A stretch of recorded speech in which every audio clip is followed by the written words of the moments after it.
আল্লাহু আকবার, আল্লাহু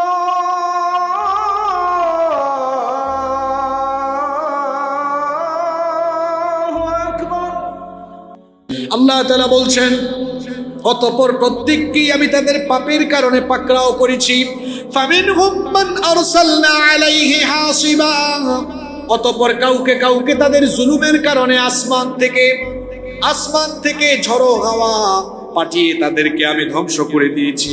ওয়া মিনহুম মান আখাযাতহুস সাইহা, কাউকে কাউকে আমি তাদের পাপের কারণে আসমান থেকে বজ্রনিনাদ পাঠিয়ে ধ্বংস করে দিয়েছি।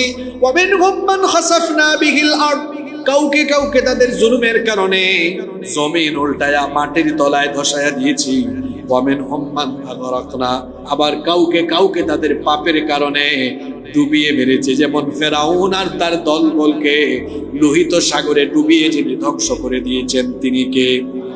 এভাবে আল্লাহ তাআলা দুনিয়াতে যত জালিম ছিল প্রত্যেক জালিমদেরকে মানুষের চোখের সামনে এমন কঠিন শাস্তি দিয়েছেন যাতে করে পরবর্তী সময়ে পৃথিবীতে কেউ আর জুলুম না করে এদের থেকে যেন শিক্ষা নেয়। আপনি দেখেন, নমরুদ, ফেরাউন থেকে শুরু করে পৃথিবীতে যারাই জুলুম করেছে, আল্লাহ কোন জালিমকে নিরাপদে পৃথিবী থেকে বিদায় হতে দেন নাই।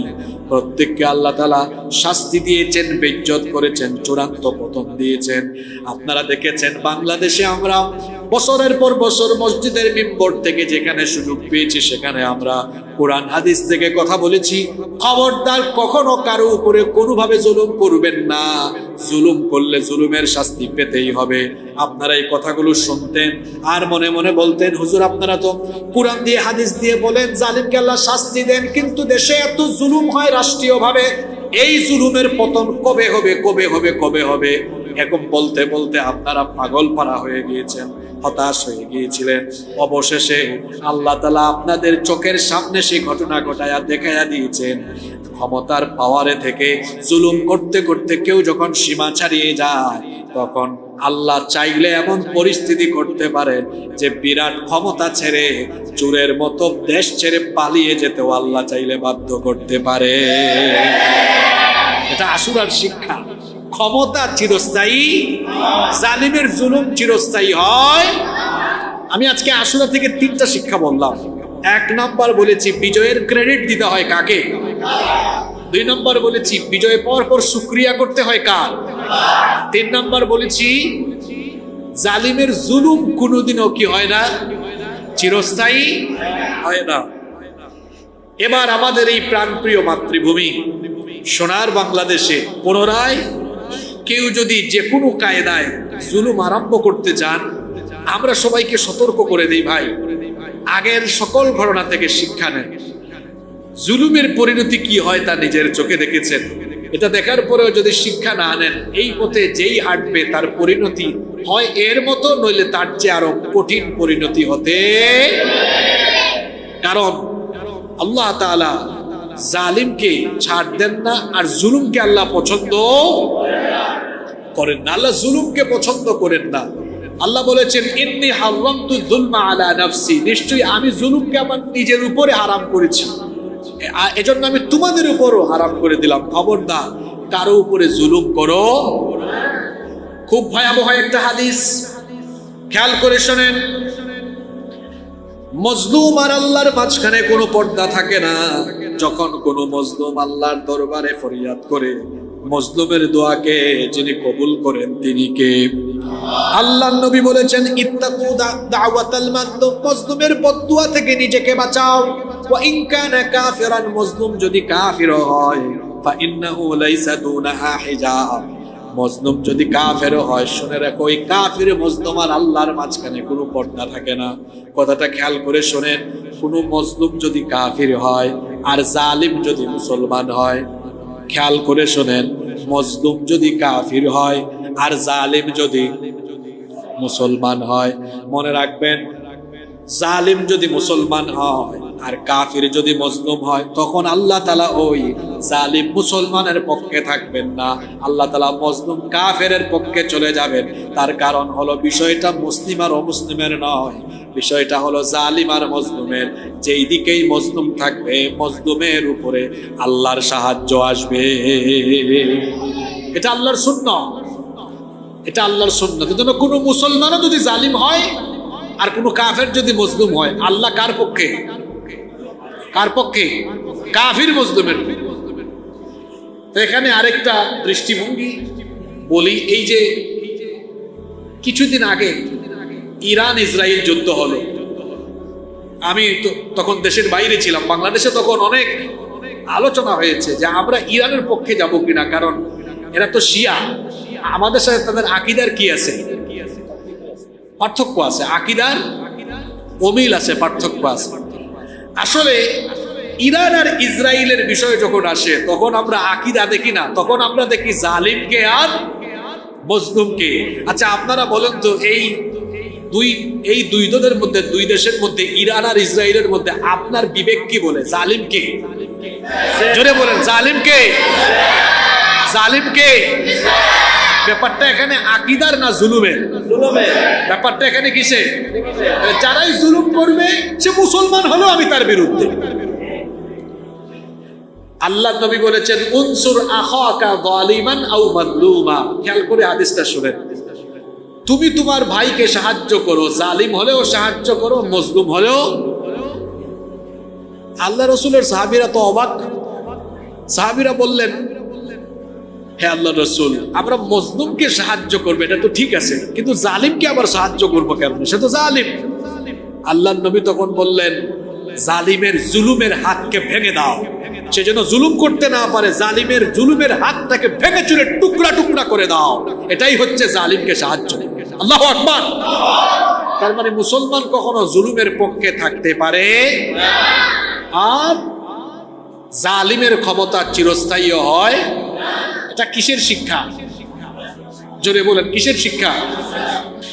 রব্বুল আলামিন কোরআনুল কারীমের 9 নম্বর সূরা সূরাতুত তাওবা এর 36 নম্বর আয়াতের মধ্যে বললেন, ইন্না ইদ্দাতাশ শুহুরি ইনদাল্লাহি 12 শাহরান ফি কিতাবিল্লাহি ইয়াওমা খালাকাস সামাওয়াতি ওয়াল আরদা মিনহা أربعة حرم ذلك الدين القيم فلا تظلموا فيهن أنفسكم رب العالمين বললেন, নিশ্চয়ই যেদিন থেকে আসমান সমূহ আর জমিন সৃষ্টি হয়েছে সেই দিন থেকে আল্লাহর কাছে বছর গণনায় মাসের সংখ্যা হলো 12টি।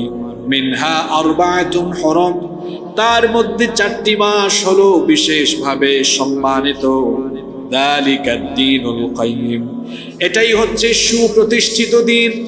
ফালা তাযলিমু ফীহিন্না আনফুসাকুম, অতএব সেই হারাম অর্থাৎ নিষিদ্ধ মাস সমূহে তোমরা পাপাচার করো না, জুলুম করো না, যুদ্ধ বিগ্রহ ইত্যাদিতে লিপ্ত হয় না।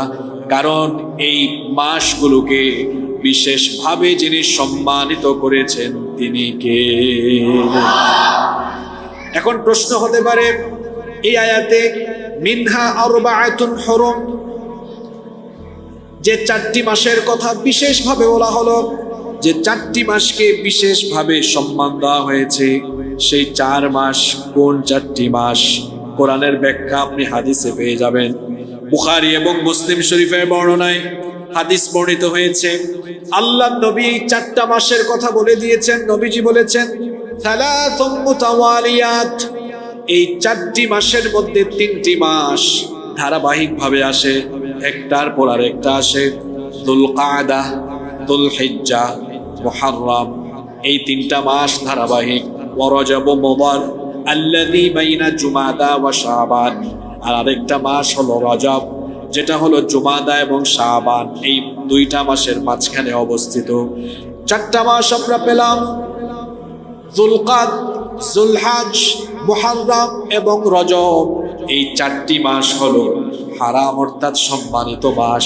এই 4টি মাসকে বিশেষভাবে যিনি সম্মানিত করেছেন তিনি কে? মাইকের সাউন্ড ঠিক আছে না? জোরে জোরে কথা শুনলে আপনাদের কাছেও খারাপ লাগবে, আস্তে কথা হবে, আস্তে শুনবেন, শুনতেও ভালো লাগবে। মাইকের মধ্যে চিল্লালে বাইরেও যারা আছে, মা বোনরা বাড়িতে বাচ্চা কাচ্চা, তারাও ডিস্টার্ব ফিল করবে। কোত্থেকে হুজুর আসছে, খালি চিল্লাই চিল্লাই কান ফাটাইয়া চলে গেছে, তাই না? স্মুথ আওয়াজে শুনবেন, ধীরে ধীরে শুনবেন, শুনতেও ভালো লাগবে, বুঝতেও মজা লাগবে ইনশাআল্লাহ। এই জন্য আমার মনে হয় সাউন্ড যেটা আছে আপনাদের ঠিক আছে না? আমরা পারস্পরিক কথা বন্ধ করে দিই, এবং বাচ্চা যারা আছে বাচ্চাদেরকে আমরা ধমক না দিয়ে একটু আদর করে বুঝাই বলি। আমাদের পাশে যারা আছে দেখবেন তারাও শুনবে ইনশাআল্লাহ। তাহলে 4টি সম্মানিত মাস, এই 4টি সম্মানিত মাসের মধ্যে একটা মাস হলো কোন মাস? মুহররম মাস। কোন মাস? এরপরে মুহররম শব্দের আরেকটা অর্থ বলেছিলাম নিষিদ্ধ। ওই যে আল্লাহ এই আয়াতেই বলেছেন ফালা তাযলিমু ফীহিন্না আনফুসাকুম, এই মাসে নিজেরা নিজেদের মধ্যে জুলুম করো না, অর্থাৎ যুদ্ধ, বিগ্রহ, পাপাচার, অনাচার ইত্যাদি এই মাসে নিষিদ্ধ করে দিয়েছেন কে? আল্লাহ। আমি আলোচনার প্রথম পয়েন্ট বলেছিলাম আমাকে যে বিষয় দেওয়া হয়েছে আশুরা এবং কারবালা, এই 2টা বিষয়ই যে মাসের সাথে সম্পৃক্ত। আমি শুরুতেই মাসের পরিচয় দিলাম। মাসের নাম কি?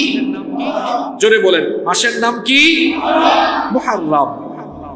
এই মুহররম মাস, এই মাসটি এতটাই সম্মানিত, হাদিস শরীফের মধ্যে এই মাসকে আল্লাহর নবী বলেছেন শাহরুল্লাহিল মুহররম, এটি আল্লাহর মাস, মুহররম মাস। সুবহানাল্লাহ পড়েন। এই মাসটিকে আল্লাহর মাস বলা হয়েছে। বলেন তো এই মাসটিকে কার মাস বলা হয়েছে? আপনাদের মাথায় নিশ্চয়ই এখন এই প্রশ্ন চলে এসেছে, হুজুর মুহররম মাস যদি আল্লাহর মাস হয় তো বাকি 11 মাস কার মাস? বাকি 11 মাসও আল্লাহর মাস। তাহলে প্রশ্ন হতে পারে মুহররম মাসের কথা খাস করে বলা হলো কেন যে এটি আল্লাহর মাস?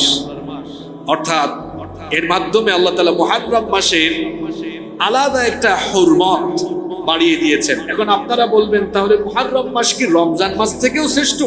আমরা তো জানি রমজান হলো বছরের 12 মাসের মধ্যে সেরা মাস। এ ব্যাপারে মুহাদ্দিসিনদের বক্তব্য হলো উজমত, কারামত এবং সওয়াবের দিক থেকে রমজান মাস শ্রেষ্ঠ। কয়টা কথা বলেছি আমি? 3টা কথা বলেছি। উজমত, আলেমরা বুঝবেন, আপনারা তো বুঝেন না, একটু বাংলা করে বলি। উজমত মানে বিরাটত্ব, শ্রেষ্ঠত্ব। কারামত মানে সম্মান বা শ্রেষ্ঠত্ব। আর সওয়াব মানে প্রতিদান। সওয়াবের বেলায় আমরা জানি রমজানে একে কত হয়? ফরজ, নফল হয়ে যায় ফরজের সমান, তাই না? আর এক ফরজ কতটার সমান? 70টার সমান। মানে সওয়াব, উজমত, কারামতের দিক থেকে রমজান শ্রেষ্ঠ, আর হুরমতের দিক থেকে মুহাদ্দিসগণ বলেছেন মুহররম মাস শ্রেষ্ঠ। সুবহানাল্লাহ। এই মুহররম মাসেরই একটি দিন হচ্ছে আশুরা। এটিও আরবি শব্দ। আশুরা, বলেন তো শব্দটা কি? আশুরা। এই আশুরা শব্দটি আরবি আশির বা আশারা মাদ্দা শব্দমূল থেকে নিষ্পন্ন হয়েছে, যার অর্থ হলো 10। অর্থ হলো কি? 10। আশুরার দিবসটি মুহররম মাসের 10 তারিখ। আর এই দিনে বিশেষ কিছু ঘটনা ঘটেছে। যেহেতু এই বিশেষ ঘটনাগুলো মুহররমের 10 তারিখে ঘটেছে, এই জন্য হাদিসের পরিভাষায় এবং আরবি পরিভাষায় এটাকে বলা হয় ইয়াউমে আশুরা।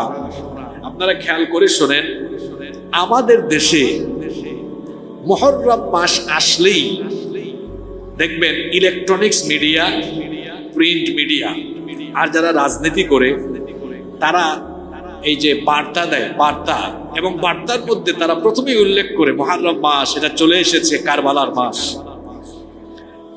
এখন মুহররম মাস বলতে কি শুধু কারবালা বোঝায়? না, কারবালা এই ঘটনাটি ঘটার আগে থেকেই মুহররম মাস বা আশুরার দিনটি ঐতিহাসিকভাবে তাৎপর্যপূর্ণ ছিল। কারবালার কারণে আশুরা তাৎপর্যপূর্ণ নয়। বরং আশুরা আগে থেকেই তাৎপর্যপূর্ণ। কারবালার ঘটনাটি আমাদের জন্য অত্যন্ত বেদনাদায়ক, অত্যন্ত হৃদয় বিদারক। কারণ এই ঘটনাটি আমরা যখন বলি বা শুনি, আমাদের অন্তর তখন ব্যথাতুর হয়ে যায়। কারণ এই দিনে এমন একটি ঘটনা ঘটেছে, রসুল প্রেমিক, দিন প্রেমিক প্রত্যেকটি মানুষের হৃদয়ে এই ঘটনাটি শুনলে জানলে পড়ে রক্তক্ষরণ হয়। কারবালার ঘটনা ঘটেছে নবী করিম সাল্লাল্লাহু আলাইহি ওয়াসাল্লামের ওফাতের 50 বছর পরে। এটাও আশুরার দিন, মানে মুহররমের 10 তারিখে হয়েছে। কিন্তু মুহররমের 10 তারিখে আরো কিছু ঘটনা ঘটেছে, যেগুলো কারবালার ঘটনা ঘটার আরো হাজার হাজার বছর আগে ঘটেছে। কারবালার ঘটনার ব্যাপারে একটা চমৎকার সুপ্রসিদ্ধ ঘটনা আছে। এই ঘটনা শুনলেই বুঝবেন যে আশুরার দিবসের ব্যাপারে একটা সুপ্রসিদ্ধ ঘটনা আছে। এই ঘটনা শুনলেই বুঝবেন যে আশুরাটা কোথা থেকে কেন আসলো। এখানে শুরুতেই আমি একটা বিষয় বলি, আমাদের দেশে একটা ভিত্তিহীন বানোয়াট জাল হাদিস ছড়িয়ে দেওয়া হয়েছে এবং দেখা যায় ফেসবুকেও এটা অনেকে শেয়ার করে থাকেন। কিরকম? যে আশুরার দিনে আল্লাহ তাআলা আসমান জমিন সৃষ্টি করেছেন, এই দিনে আদম আলাইহিস সালামকে দুনিয়াতে পাঠানো হয়েছে, এই দিনে কিয়ামত হবে, তারপরে এই দিনে ইব্রাহিম আলাইহিস সালামকে আগুনের কুণ্ডলী থেকে হেফাজত করা হয়েছে, ইউসুফ আলাইহিস সালামকে এই দিনে আশুরার দিনে কুয়া থেকে উদ্ধারের ব্যবস্থা করা হয়েছে, এই দিনে সুলাইমান আলাইহিস সালামকে রাজত্ব দেওয়া হয়েছে, ইত্যাদি ইত্যাদি বিভিন্ন কথা বলা হয়। এই সকল ঘটনাগুলো সম্পূর্ণ ভিত্তিহীন, বানোয়াট, মিথ্যা। এ ব্যাপারে কোনো বর্ণনা বিশুদ্ধ কোনো সনদে, বিশুদ্ধ হাদিসে বর্ণিত হয় নাই। তাহলে আশুরার দিবসকে কেন্দ্র করে বিশুদ্ধ যে ঘটনাটি হাদিস শরীফে পাওয়া যায়, সেই ঘটনাটি আমরা এখন সরাসরি শুনবো। এই হাদিসটি বর্ণিত হয়েছে বুখারী শরীফে, হাদিসটি বর্ণিত হয়েছে আবার মুসলিম শরীফে। হাদিসের বর্ণনাকারী সাহাবী হচ্ছেন আব্দুল্লাহ ইবনে আব্বাস রাদিয়াল্লাহু আনহুমা। তিনি বলছেন, আন্না রাসূলুল্লাহি, আমরা সবাই বলি সাল্লাল্লাহু আলাইহি ওয়াসাল্লাম, কাদিমাল মদিনা, রাসূল করিম সাল্লাল্লাহু আলাইহি ওয়াসাল্লাম মদিনায় আগমন করলেন। মদিনায় আসার পরে তিনি লক্ষ্য করলেন, ফাওয়াজাদাল ইয়াহুদু সিয়ামান ইয়াউমা আশুরা। আল্লাহর নবী মদিনায় এসে লক্ষ্য করলেন, মদিনায় ইহুদিরা আশুরার দিনে রোজা রাখে। কথা খেয়াল করে শুনবেন, আল্লাহর নবী মদিনায় এসে দেখলেন মদিনায় ইহুদিরা আশুরার দিনে রোজা রাখে। কথা বুঝে থাকলে বলেন তো, নবীজি মদিনায় এসে দেখলেন মদিনায় ইহুদিরা কোন দিবসে রোজা রাখে? সবাই বলেন, আবার বলেন। নবীজি মদিনায় এসে দেখলেন আশুরার দিবসে কারা রোজা রাখে? আবার বলেন। আল্লাহর নবী এটা দেখে তাদেরকে প্রশ্ন করলেন, ফাকালা লাহুম রাসূলুল্লাহি, আমরা মহব্বতে বলি সাল্লাল্লাহু আলাইহি ওয়াসাল্লাম। আল্লাহর রাসূল তাদেরকে প্রশ্ন করলেন, মা হাদাল ইয়াউম আল্লাযী তাসুমুনাহু, এটা কোন দিন যে দিনে তোমরা রোজা রাখো? এই দিবসে রোজা রাখার কারণ কি? কেন তোমরা রোজা রাখছো? তখন ইহুদিরা জবাব দিল, ক্বালু হাদা ইয়াউমুন আযীম, তারা বলল এটি একটি বিরাট দিন, এটি একটি মহান দিন। আনজাল্লাহু ফীহি মূসা ওয়া কওমাহু ওয়া গাররাকা ফিরআউনা ওয়া কওমাহু।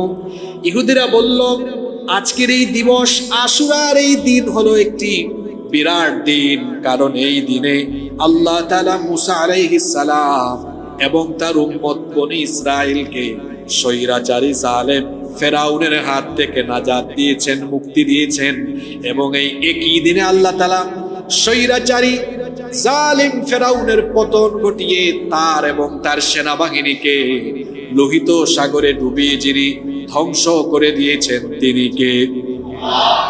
ইহুদিরা বলল, ফাসামাহু মূসা শুকরা, এই যে মুহররমের 10 তারিখ আশুরার দিবসে আল্লাহ তাআলা মূসা নবী এবং তার উম্মতকে স্বৈরাচারী ফেরাউনের হাত থেকে নাজাত দিয়েছেন। এই জন্য মূসা নবী বিজয় লাফালাফি করে উৎসব করে, লাফালাফি চিৎকার চেঁচামেচি করে তিনি তার বিজয় পালন করেননি। তিনি বিজয়ের জন্য শুকরিয়া আদায় করেছেন কার কাছে? এই শুকরিয়া আদায়ের পদ্ধতিটা কেমন ছিল? ইহুদিরা বলল ফাসামাহু, মুসা আলাইহিস সালাম রোজা রেখেছেন আল্লাহর জন্য, শুকরিয়া করেছেন রোজা রেখে। এরপরে ইহুদিরা বলল ফানাহনু নাসুমুহু, অতঃপর আমরাও মুসা নবীকে অনুসরণ করে প্রত্যেক বছর যখন মুহররম মাসের 10 তারিখ আসে আশুরার দিবসে আমরাও মুসা নবীকে অনুসরণ করে রোজা রাখি। আল্লাহর নবী ইহুদিদের কাছ থেকে এই কথা শুনলেন, শোনার পরে তাদেরকে বললেন ফাকালা লাহুম রাসূলুল্লাহ, আমরা মহব্বতে বলি সাল্লাল্লাহু আলাইহি ওয়াসাল্লাম। আল্লাহর রাসূল তাদেরকে বললেন ফানাহনু আহাক্কু ওয়া আউলা বিমুসা মিনকুম, আল্লাহর নবী বললেন মুসা নবীকে অনুসরণের জন্য তোমাদের চাইতে আমি অধিকতর হকদার। কথাটা যেহেতু গুরুত্বপূর্ণ আবারও রিপিট করছি। আল্লাহর নবী বললেন ফানাহনু আহাক্কু ওয়া আউলা বিমুসা মিনকুম, ইহুদিরা শোনো, মুসা নবীকে অনুসরণের জন্য তোমাদের চাইতে আমি অধিকতর হকদার। ফাসামাহু রাসূলুল্লাহ, আমরা বলি সাল্লাল্লাহু আলাইহি ওয়াসাল্লাম, ওয়া আমারা বিসিয়ামিহি। এরপরে আল্লাহর নবী সিদ্ধান্ত নিলেন মুহররমের 10 তারিখ অর্থাৎ আশুরার দিবসে তিনি রোজা রাখবেন। শুধু তিনি একাই রোজা রাখলেন না, আল্লাহর নবী সাহাবীদেরকেও আদেশ দিলেন এখন থেকে প্রত্যেক বছর মুহররম মাসের 10 তারিখ যখন আসবে তখন মুসা নবীকে অনুসরণ করে এবং আমি রাসূলকে অনুসরণ করে তোমরাও আশুরার দিবসে রোজা রাখবে। তাহলে এই একটা হাদিসের ভেতরে আশুরার ঘটনা পাওয়া গেল কি গেল না? সবাই বলেন গেল কি গেল না? তাহলে আশুরার দিবসে পতন হয়েছে কার? এই বুঝি আপনারা ওয়াজ শুনতেছেন, হ্যাঁ? আশুরার দিবসে মুহররমের 10 তারিখে পতন হয়েছে কার? কার? এটা কি কারবালার ঘটনা ঘটার আগে না পরে? জোরে বলেন, কারবালার আগে না পরে? তাহলে বোঝা গেল 10 তারিখ এটা তাৎপর্যপূর্ণ কারবালার আগে থেকে না পরে থেকে? আরো আগে থেকে। এই দিন ফেরাউনের পতনের দিন, আর এই দিন কার মুক্তির দিন? মুসা নবী এবং তার উম্মতের মুক্তির দিন। এরপরে তারা উৎসব করেছেন কি আদায় করে, কি পালন করে? জোরে বলেন, কি পালন করে? রোজা পালন করে। এবং আপনারা একটা বিষয় মনে রাখবেন, মুসলমানদের উপরে রমজানের রোজা ফরজ হওয়ার আগে আশুরার রোজা ফরজ ছিল। রমজানের রোজা ফরজ হওয়ার আগে কোন রোজা মুসলমানদের উপর ফরজ ছিল? কোন রোজা? চিন্তা করেছেন কত গুরুত্বপূর্ণ ছিল যে এটা ফরজ করে দেওয়া হয়েছে। এরপরে যখন রমজানের রোজা ফরজ হয়েছে, আশুরার রোজা তখন ঐচ্ছিক হয়ে যায়। কিন্তু ঐচ্ছিক হয়ে গেলেও আল্লাহ নবী আশুরার রোজাকে এত প্রাধান্য দিতেন যে তিনি তার ওফাতের আগ পর্যন্ত কোনো দিনও আশুরার রোজা ছেড়ে দেন নাই। সুবহানাল্লাহ পড়বেন না? আল্লাহ নবী ওফাতের আগ পর্যন্ত কোনো দিনও আশুরার রোজা ছেড়ে দেন নাই। এটা ফরজ না হলেও এই রোজার ফজিলত এত বেশি। আল্লাহ নবী বলেছেন, হাদিসটি মুসলিম শরীফের মধ্যে বর্ণিত হয়েছে, আল্লাহ নবী বলেছেন সিয়ামু ইয়াউমি আশুরা আহতাসিবু আলাল্লাহি আন ইউকাফিরাস সানাতাল্লাতী ক্বাবলা। আল্লাহ নবী বলেছেন আমি আশুরার রোজার ব্যাপারে আশা রাখি, যেই ব্যক্তি আশুরার রোজা রাখবে আমি আশা করি এই রোজার মাধ্যমে আল্লাহ তাআলা তার পূর্ববর্তী 1 বছরের যত সগীরা গুনাহ আছে তা মাফ করে দিবে। কেউ যদি তওবা করে একনিষ্ঠভাবে আল্লাহর দ্বীনের পথে ফিরে আসে, মুহাদ্দিসিনগণ বলেছেন শুধু সগীরা নয়, আল্লাহ তার কবিরা গুনাহ সুদ্ধা মাফ করে দিবেন। সুবহানাল্লাহ। আশুরার রোজা রাখা আরম্ভ হলো। আপনারা হয়তো আজকে অনেকে রোজা রেখেছেন, আল্লাহ সবার রোজা কবুল করেন। কিন্তু রোজা রাখার পদ্ধতি বদলে গেল। কথা খেয়াল করে শুনতেছেন? রোজা ঠিক থাকলো কিন্তু সিস্টেম কি হয়ে গেল? বদলে গেল। কেন বদলে গেল? ওই যে একটু আগে ঘটনা বললাম, নবীজি মদিনায় গিয়ে দেখলেন আশুরার দিবসে কারা রোজা রাখে? তো ইহুদিরাও রোজা রাখে, আমরাও রোজা রাখি। মিলে গেল না? আমাদের আমল তো অমুসলিমদের সাথে মিলে যাওয়া উচিত নয়, বৈপরীত্য থাকা উচিত, মুখালিফ হওয়া উচিত। আল্লাহ রসুল নিজে রোজা রাখছেন, সাহাবীদেরকে আদেশ করলেন তোমরাও আশুরার দিবসে কি রাখো? রোজা রাখো। এখন সাহাবীদের একটা দল নবীজির কাছে আসলেন। কথা বুঝতে কষ্ট হচ্ছে আপনাদের? এই হাদিসটি মুসলিম শরীফে বর্ণিত হয়েছে। ইবনে আব্বাস রাদিয়াল্লাহু আনহুমা হাদিসের বর্ণনাকারী সাহাবী, তিনি বলছেন হিনা সামা রাসূলুল্লাহ, আমরা মহব্বতে বলি সাল্লাল্লাহু আলাইহি ওয়াসাল্লাম ইয়াউমা আশুরা, আল্লাহর রাসূল যখন থেকে আশুরার রোজা রাখা আরম্ভ করলেন, ওয়া আমারা বিসিয়ামিহি, এবং সাহাবীদেরকেও যখন থেকে আশুরার রোজা রাখার আদেশ দিলেন। আমরা কিছু সংখ্যক সাহাবী নবীজির কাছে গেলাম, গিয়ে জিজ্ঞেস করলাম ইয়া রাসূলুল্লাহ, আমরা বলি সাল্লাল্লাহু আলাইহি ওয়াসাল্লাম ইন্নাহু ইয়াউমুন তুআদ্দিমুহুল ইয়াহুদু ওয়ান নাসারা, নিশ্চয়ই এই আশুরার দিনটিকে ইহুদি এবং খ্রিস্টানরা তাজিম করে, সম্মান করে। ইহুদিরা তো এই দিবসে রোজা রাখে। আল্লাহর নবী যখন এই কথা শুনলেন, আল্লাহর নবী তখন বললেন ফাইদা কানাল আমুল মুকবিল, যখন আগামী বছর আসবে ইনশাআল্লাহ, আল্লাহ যদি চান, সুমনাল ইয়াউমাত তাসিয়া, শুধু আমরা মুহররমের 10 তারিখ নয়, যেহেতু ইহুদিরা 10 তারিখে রোজা রাখে, ইহুদিদের সাথে যেন আমাদের আমল না মিলে, আল্লাহ যদি আমাকে বাঁচিয়ে রাখেন তো আগামী বছর থেকে 9 তারিখও রোজা রাখবো, 10 তারিখও রোজা রাখবো। কিন্তু ফালাম ইয়াতিল আমুল মুকবিল হাত্তা তুওয়াফিয়া রাসূলুল্লাহ সাল্লাল্লাহু আলাইহি ওয়াসাল্লাম, দুঃখের ব্যাপার হলো পরবর্তী বছর আল্লাহর হাবিব সাল্লাল্লাহু আলাইহি ওয়াসাল্লাম দুনিয়াতে আর থাকলেন না, ওফাত হয়ে গেল, এই দুনিয়া ছেড়ে তিনি চলে গেলেন। কিন্তু রাসূল যেহেতু বলেছেন যদি আল্লাহ আমাকে বাঁচিয়ে রাখেন তাহলে আগামী বছর থেকে একটা নয়, কয়টা রাখবো? 2টা রাখবো। এজন্য মুহাদ্দিসিনে কেরাম বলেছেন ইহুদিদের সাথে যেন আমাদের আমল না মিলে, সেজন্য আশুরায় আমরা একটা রোজা রাখবো না, কয়টা রাখবো? 2টা রাখবো। আরেকটি হাদিস আছে, মুহাদ্দিসিনদের কেউ কেউ হাদিসটিকে দাঈফ বলেছেন। হাদিসটি হচ্ছে সুমু ইয়াউমা আশুরা, তোমরা আশুরার দিবসে রোজা রাখো, তবে খালিফু ফিহিল ইয়াহুদ, এই ক্ষেত্রে ইহুদিদের সাথে ব্যতিক্রম করো। সুমু ক্বাবলাহু ইয়াউমান আও বা'দাহু ইয়াউমান, হয় আশুরার আগের দিন রোজা রাখো আশুরার সাথে মিলিয়ে, অথবা যদি না পারো তাহলে আশুরার সাথে মিলিয়ে পরের দিন রোজা রাখো। আমরা যারা একটা রেখেছি আজকে, গতকাল রাখতে পারিনি, সুযোগ এখনো আছে না নাই? আছে। আপনি হয় 9-10 রাখেন অথবা 10 এবং 11 রাখেন। এটা কেন? কার সাথে যেন না মিলে, জোরে বলেন, কার সাথে যেন না মিলে।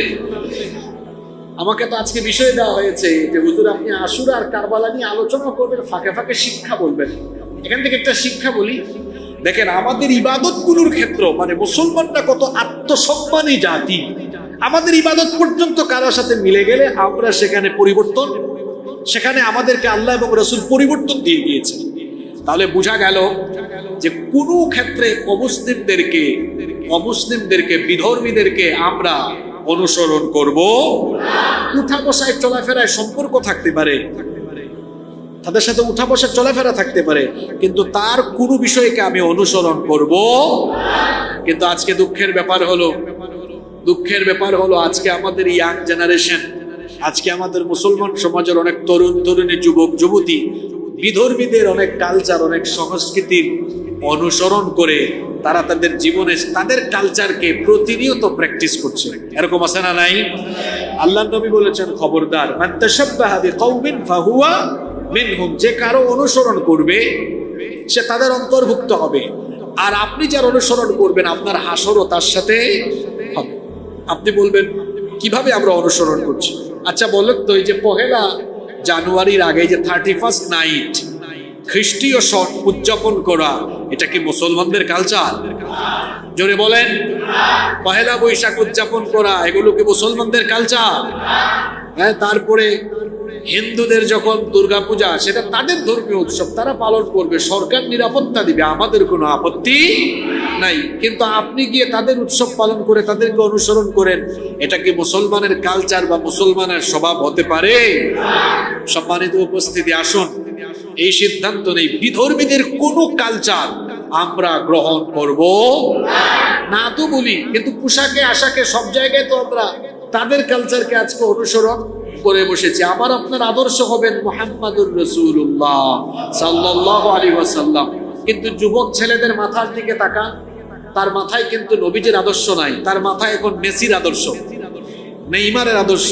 সেলুনে গিয়ে বলে, ভাই আমাকে মেসি কাটিং চুল কেটে দাও, আমাকে নেইমার কাটিং চুল কেটে দাও। কি বলেন, আসে না? তারপরে এমন এমন কাটিং এর চুল রেখে আপনারা দেখবেন আশ্চর্য ব্যাপার, ডানেও চুল নাই, বামেও চুল নাই, পিছনেও নাই, শুধু মাঝখানে কিছু চুল রেখে দিয়েছে। দেখলে মনে হয় যেন পাখির বাসা। এরকম আসে না নাই? তার মাথায় নবীজির আদর্শ নাই, তার পোশাকে আশাকে নাই। সে যখন প্যান্ট পরে, পায়জামা পরে, লুঙ্গি পরে, ওইটা একদম টাকনুর নিচে নিতে নিতে জুতার তলায় ঢুকাই দিয়েছে। আর হাঁটলে, যেহেতু এটা লুঙ্গিটা, পায়জামা, প্যান্ট নিচে একেবারে, দেখা যায় যে যখন হাঁটে এটা ঝাড়ুর কাজ করে, ঝাড়ু। আমি একবার এরকম একজনকে পাইলাম যার লুঙ্গি একদম আপনার মাটির সাথে। আমি বললাম, ভাইজান আপনাকে কি এই এলাকার মানুষজন ঝাড়ুদারের দায়িত্ব দিয়েছে নাকি? এটা শুনে তো খুব ফায়ার, আপনি টিটকারি মারলেন আমার সাথে, আমি কেন ঝাড়ুদার হতে যাব? আমি বললাম, দেখেন রাগ করিয়েন না, যেভাবে লুঙ্গি একদম মাটির সাথে লাগাই দিয়েছেন, আপনি যখন হাঁটেন তখন অটোমেটিক তো এটা ঝাড়ুর কাজ করে। অনেক যুবক ছেলেরা প্যান্ট, পায়জামা, টাকনুন নিচে পরিধান করে হাঁটে, এটাকে হারাম করা হয়েছে। আল্লাহর নবী বলেছেন, ওই ব্যক্তির দিকে কিয়ামতের দিন আল্লাহ তাকাবেন না। চিন্তা করেন কতটা নারাজ, তাকাবেন না, তার সাথে আল্লাহ কথা বলবেন না, তাকে আল্লাহ পবিত্র করবেন না, এমনকি আল্লাহ তাআলা তাকে জাহান্নাম থেকে মুক্তিও দিবেন না। সাহাবীরা বললেন, আপনি কার কথা বলছেন? নবীজি বললেন, যে ব্যক্তি টাকনুর নিচে কাপড় ঝুলাইয়া হাঁটে। তাহলে এটা কি আমাদের করা উচিত? অনেকে আছে কই হুজুর টাকনুর নিচে না রেখে উপরে উঠাইলে তো আনস্মার্ট লাগে। কই ভাই, আমরা তো জুব্বা পায়জামা সব টাকনুর উপরে পরি, দেশ বিদেশে ঘোরাঘুরি করি, কোনোদিন কেউ আনস্মার্ট বলে না। বরং যেই দেখে সে বলে, তোমাদের পোশাকটা দেখে খুব ভালো লাগে, ইনোসেন্ট ইনোসেন্ট লাগে। এই পোশাক নবীর সুন্নত মানার মধ্যে আপনি দেখবেন, নবীর সুন্নত মানার মধ্যে দেখবেন আলাদা একটা স্মার্টনেস আছে না নাই?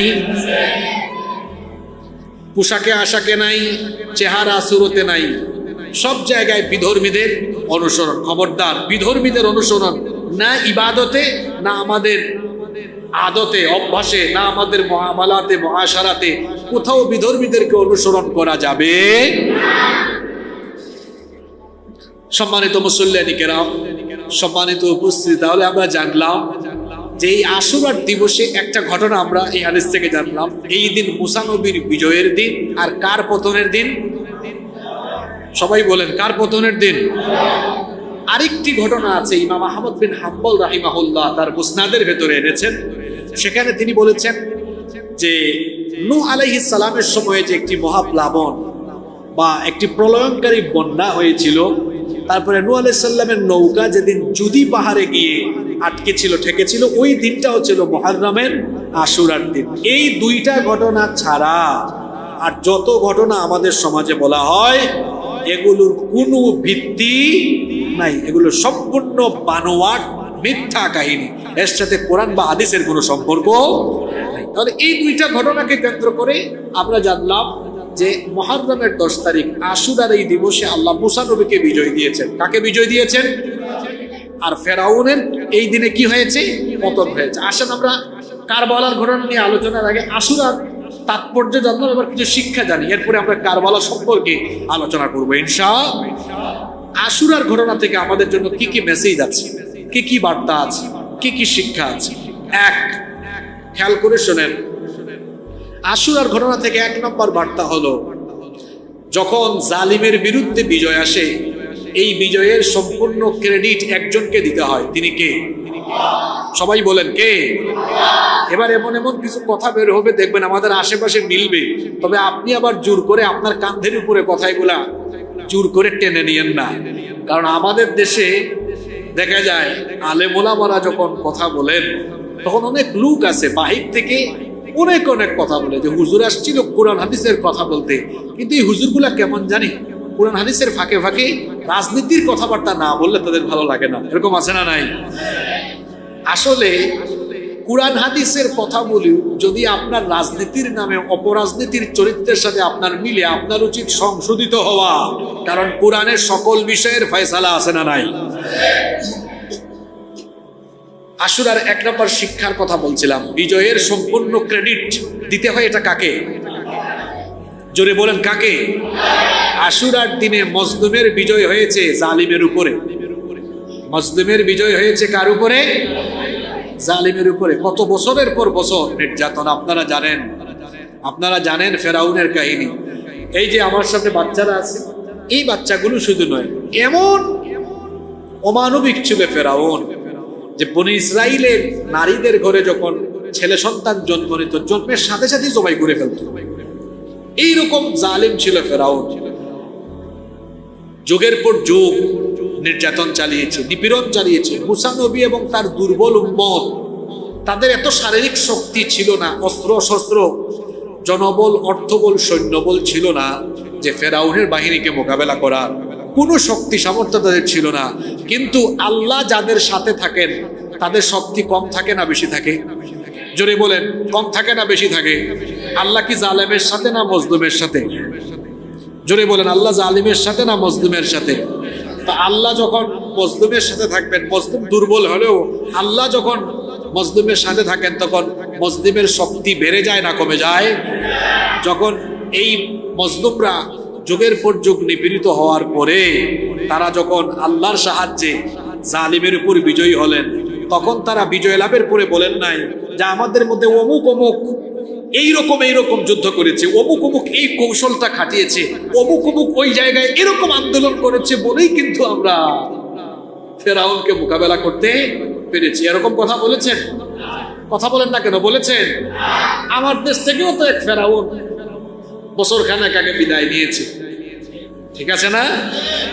হ্যাঁ, প্রথম কয়েকদিন ঠিকঠাকই ছিল সবকিছু, এর পরবর্তী থেকে শুরু হয়েছে কামড়া কামড়ি, যে ক্রেডিট কে দিবে, ঠিক আছে কিনা? তখন শুরু হয়ে গেল যে আমাদের ভূমিকা বেশি ছিল। আরেক দিক থেকে বলা হলো না, আমাদের এই আন্দোলনকে সফলের জন্য অমুক মাস্টার মাইন্ড হিসাবে ভূমিকা পালন করেছে অমুক তমুক। এই তো শুরু হয়ে গেল নিজেদের মধ্যে খ্যাতির কামড়া কামড়ি। মনে রাখবেন, জালিমের উপরে যখন মজলুমের বিজয় আসে, তখন প্রত্যেকের অন্তরে এটাই থাকতে হবে, এই বিজয় আমরা অর্জন করিনি, এই বিজয় আমাদেরকে দয়া করে দিয়েছেন কে? দয়া করে দিয়েছেন কে? আল্লাহ যদি না দেন আপনি পারবেন? কিচ্ছু করতে পারবেন না। 1 নম্বর শিক্ষা হলো, জালিমের বিরুদ্ধে বিজয় লাভ পেলে এই বিজয় এটা নিজেদের দিকে টেনে নিলে হয় না, এই বিজয়ের জন্য শুকরিয়া আদায় করতে হয় কার? 1 নম্বর শিক্ষা। 2, আল্লাহ যখন বিজয় দেন তখন আল্লাহর শুকরিয়া আদায় করতে হয়, কারণ এই বিজয় তো আল্লাহ দিয়েছেন। এটাও আশুরার শিক্ষা। 3 নম্বর শিক্ষা হলো, আশুরার 3 নম্বর শিক্ষা হলো, জালিমদের ক্ষমতা কোনোদিনও চিরস্থায়ী হয়। দুনিয়ার পরে আখিরাত আছে, আমরা সবাই জানি। কেন আল্লাহ আখিরাত রেখেছেন? যাতে করে দুনিয়াতে আমাদের আমলের হিসাব নিকাশ করে, বিচার ফয়সালা করে আমাদেরকে পুরস্কার বা শাস্তি দেওয়া যায়। আমরা দুনিয়াতে যত কাজ করছি এগুলোর হিসাব হবে, বিচার হবে কোথায়? পরকালে। এরপরে যে পাপ হয়েছে, পাপের জন্য পরকালে শাস্তি দিবেন কে? এটা বাকি, এটা নগদ না। আখিরাত বাকি না নগদ? কথা বুঝেন নাই? আখিরাত নগদ না বাকি? বাকি আছে এখন। কিন্তু খেয়াল করে শুনেন, কিন্তু এমন কিছু পাপ আছে, এমন কিছু গুনাহ আছে, যেই গুনার শাস্তি আখিরাতে তো হবেই হবে, কিন্তু এটার স্টার্টিং, শুরুটা হয়ে যাবে কোথায়? দুনিয়ায়। অর্থাৎ এই পাপের শাস্তি নগদে আরম্ভ হয়, এটা শুরু হয় দুনিয়ায়, আর দুনিয়ায় শুরু হয়ে চলতে চলতে একেবারে এটা অব্যাহত থাকে কোথায়? আখিরাতে। যে পাপের শাস্তি দুনিয়াতে আরম্ভ হয়, এই সকল পাপ সমূহের মধ্যে একটা অন্যতম পাপ হলো জুলুম। জুলুমের শাস্তি আল্লাহ দেওয়া আরম্ভ করেন কোথার থেকে? জোরে বলেন, কোথার থেকে? জুলুমের শাস্তি আল্লাহ তাআলা দুনিয়া থেকে দেওয়া আরম্ভ করেন। আবু মুসা আল আশআরী রাদিয়াল্লাহু আনহু হাদিসটি বর্ণনা করেছেন। এই হাদিসটি বুখারী এবং মুসলিম শরীফে বর্ণিত হয়েছে। আল্লাহর রাসূল বলেছেন, ইন্নাল্লাহা লা ইউমলি লিয-যালিম, নিশ্চয়ই আল্লাহ তাআলা জালিমদেরকে অবকাশ দেন, আল্লাহ তাআলা জালিমদেরকে ছাড় দেন, কিন্তু তিনি কখনো জালিমদেরকে ছেড়ে দেন না।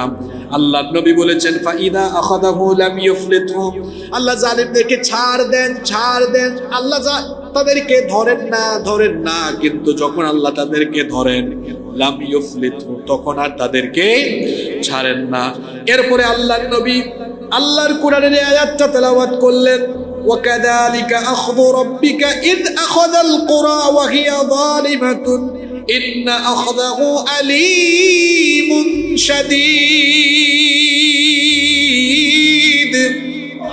আর এভাবে করে তোমার প্রতিপালক জালিমদেরকে ধরেন যারা জুলুম করে, আর আল্লাহর ধরা বড় কঠিন, আল্লাহর শাস্তি বড় কঠিন। আল্লাহ তাআলা কোন জালিমদেরকে শাস্তি না দিয়ে দুনিয়া থেকে বিদায় করেন না। এজন্য রব্বুল আলামিন কোরআনে কারীমের 49 নম্বর, কোরআনুল কারীমের 29 নম্বর সূরা সূরাতুল আনকাবুতের 40 নম্বর আয়াতে বললেন, ফাকুল্লান আখাযনা বিযামবিহি ফামিনহুম মান আরসালনা আলাইহি হাসিবা ওয়া মিনহুম মান আখাযাতহুস সাইহাতু ওয়া মিনহুম من خسفنا به الأرض ومنهم من أغرقنا وما كان الله ليظلمهم ولكن كانوا أنفسهم يظلمون। আল্লাহ তাআলা বলছেন, অতঃপর প্রত্যেককেই আমি তাদের পাপের কারণে পাকড়াও করেছি। ফামিনহুম মান আরসালনা আলাইহি হাসিবা, অতঃপর কাউকে তাদের জুলুমের কারণে আসমান থেকে ঝড়ো হাওয়া পাঠিয়ে তাদেরকে আমি ধ্বংস করে দিয়েছি। ওয়া মিনহুম মান আখাযাতহুস সাইহা, কাউকে আমি তাদের পাপের কারণে আসমান থেকে বজ্রনিনাদ পাঠিয়ে ধ্বংস করে দিয়েছি। ওয়া মিনহুম মান খাসাফনা বিহিল আরদ, কাউকে তাদের জুলুমের কারণে জমিন উল্টায়া মাটির তলায় ধসায়া দিয়েছি। ওয়া মিনহুম মান আগরাকনা, আবার কাউকে তাদের পাপের কারণে ডুবিয়ে মেরেছে, যেমন ফেরাউন আর তার দলবলকে লোহিত সাগরে ডুবিয়ে যিনি ধ্বংস করে দিয়েছেন তিনি কে? এভাবে আল্লাহ তাআলা দুনিয়াতে যত জালিম ছিল প্রত্যেক জালিমদেরকে মানুষের চোখের সামনে এমন কঠিন শাস্তি দিয়েছেন যাতে করে পরবর্তী সময়ে পৃথিবীতে কেউ আর জুলুম না করে এদের থেকে যেন শিক্ষা নেয়। আপনি দেখেন নমরুদ, ফেরাউন থেকে শুরু করে পৃথিবীতে যারাই জুলুম করেছে, আল্লাহ কোনো জালিমকে নিরাপদে পৃথিবী থেকে বিদায় হতে দেন নাই। প্রত্যেককে আল্লাহ তাআলা শাস্তি দিয়েছেন, বেইজ্জত করেছেন, চূড়ান্ত পতন দিয়েছেন। আপনারা দেখেছেন বাংলাদেশে আমরা বছরের পর বছর মসজিদের মিম্বর থেকে যেখানে সুযোগ পেয়েছি সেখানে আমরা কোরআন হাদিস থেকে কথা বলেছি, খবরদার কখনো কারো উপরে কোনোভাবে জুলুম করবেন না, জুলুম করলে জুলুমের শাস্তি পেতেই হবে। আপনারা এই কথাগুলো শুনতেন আর মনে মনে বলতেন, হুজুর আপনারা তো কোরআন দিয়ে হাদিস দিয়ে বলেন জালিমকে আল্লাহ শাস্তি দেন, কিন্তু দেশে এত জুলুম হয় রাষ্ট্রীয়ভাবে, এই জুলুমের পতন কবে হবে? এখন বলতে বলতে আপনারা পাগল পারা হয়ে গিয়েছেন, হতাশ হয়ে গিয়েছিলেন। অবশেষে আল্লাহ তাআলা আপনাদের চোখের সামনে সেই ঘটনা ঘটায়া দেখাইয়া দিয়েছেন। ক্ষমতার পাওয়ারে থেকে জুলুম করতে করতে কেউ যখন সীমা ছাড়িয়ে যায়, তখন আল্লাহ চাইলে এমন পরিস্থিতি করতে পারেন যে বিরাট ক্ষমতা ছেড়ে চোরের মতো দেশ ছেড়ে পালিয়ে যেতেও আল্লাহ চাইলে বাধ্য করতে পারে। এটা আশুরার শিক্ষা। ক্ষমতা চিরস্থায়ী, জালিমের জুলুম চিরস্থায়ী হয়। আমি আজকে আশুরা থেকে 3টা শিক্ষা বললাম। 1 নাম্বার বলেছি বিজয়ের ক্রেডিট দিতে হয় কাকে? 2 নাম্বার বলেছি বিজয় পাওয়ার পর শুকরিয়া করতে হয় কার? 3 নাম্বার বলেছি জালিমের জুলুম কোনোদিনও কি হয় না, চিরস্থায়ী হয় না। এবার আমাদের এই প্রাণপ্রিয় মাতৃভূমি সোনার বাংলাদেশে পুনরায় কেউ যদি যে কোনো কায়দায় জুলুম আরম্ভ করতে চান, আমরা সবাইকে সতর্ক করে দিই, ভাই আগের সকল ঘটনা থেকে শিক্ষা নেন। জুলুমের পরিণতি কি হয় তা নিজের চোখে দেখেছেন। এটা দেখার পরেও যদি শিক্ষা না নেন, এই পথে যেই হাঁটবে তার পরিণতি হয় এর মতো, নইলে তার চেয়ে আরো কঠিন পরিণতি হতে। কারণ আল্লাহ তাআলা জালিমকে ছাড় দেন না, আর জুলুমকে আল্লাহ পছন্দ করেন না। আল্লাহ জুলুমকে পছন্দ করেন না। আল্লাহ বলেছেন, ইন্নী হারামতু যুলমা আলা নাফসি, নিশ্চয়ই আমি জুলুমকে আমার নিজের উপরে হারাম করেছি, এজন্য আমি তোমাদের উপরও হারাম করে দিলাম। খবরদার কারো উপরে জুলুম করো। খুব ভয়াবহ একটা হাদিস, খেয়াল করে শোনেন। মজলুম আর আল্লাহর মাঝখানে কোনো পর্দা থাকে না। যখন কোনো মজলুম আল্লাহর দরবারে ফরিয়াদ করে, মজলুমের দোয়াকে যিনি কবুল করেন তিনি কে? আল্লাহর নবী বলেছেন, ইত্তাকু দাওয়াতাল মাজলুম, মজলুমের বদদুয়া থেকে নিজেকে বাঁচাও। ওয়া ইন কানা কাফিরান, মজলুম যদি কাফির হয়, ফা ইন্নাহু লাইসা দুনাহা হিজাব, মজলুম যদি কাফের হয়, শুনে রাখো ওই কাফির মজলুম আর আল্লাহর মাঝখানে কোনো পর্দা থাকে না। কথাটা খেয়াল করে শোনেন।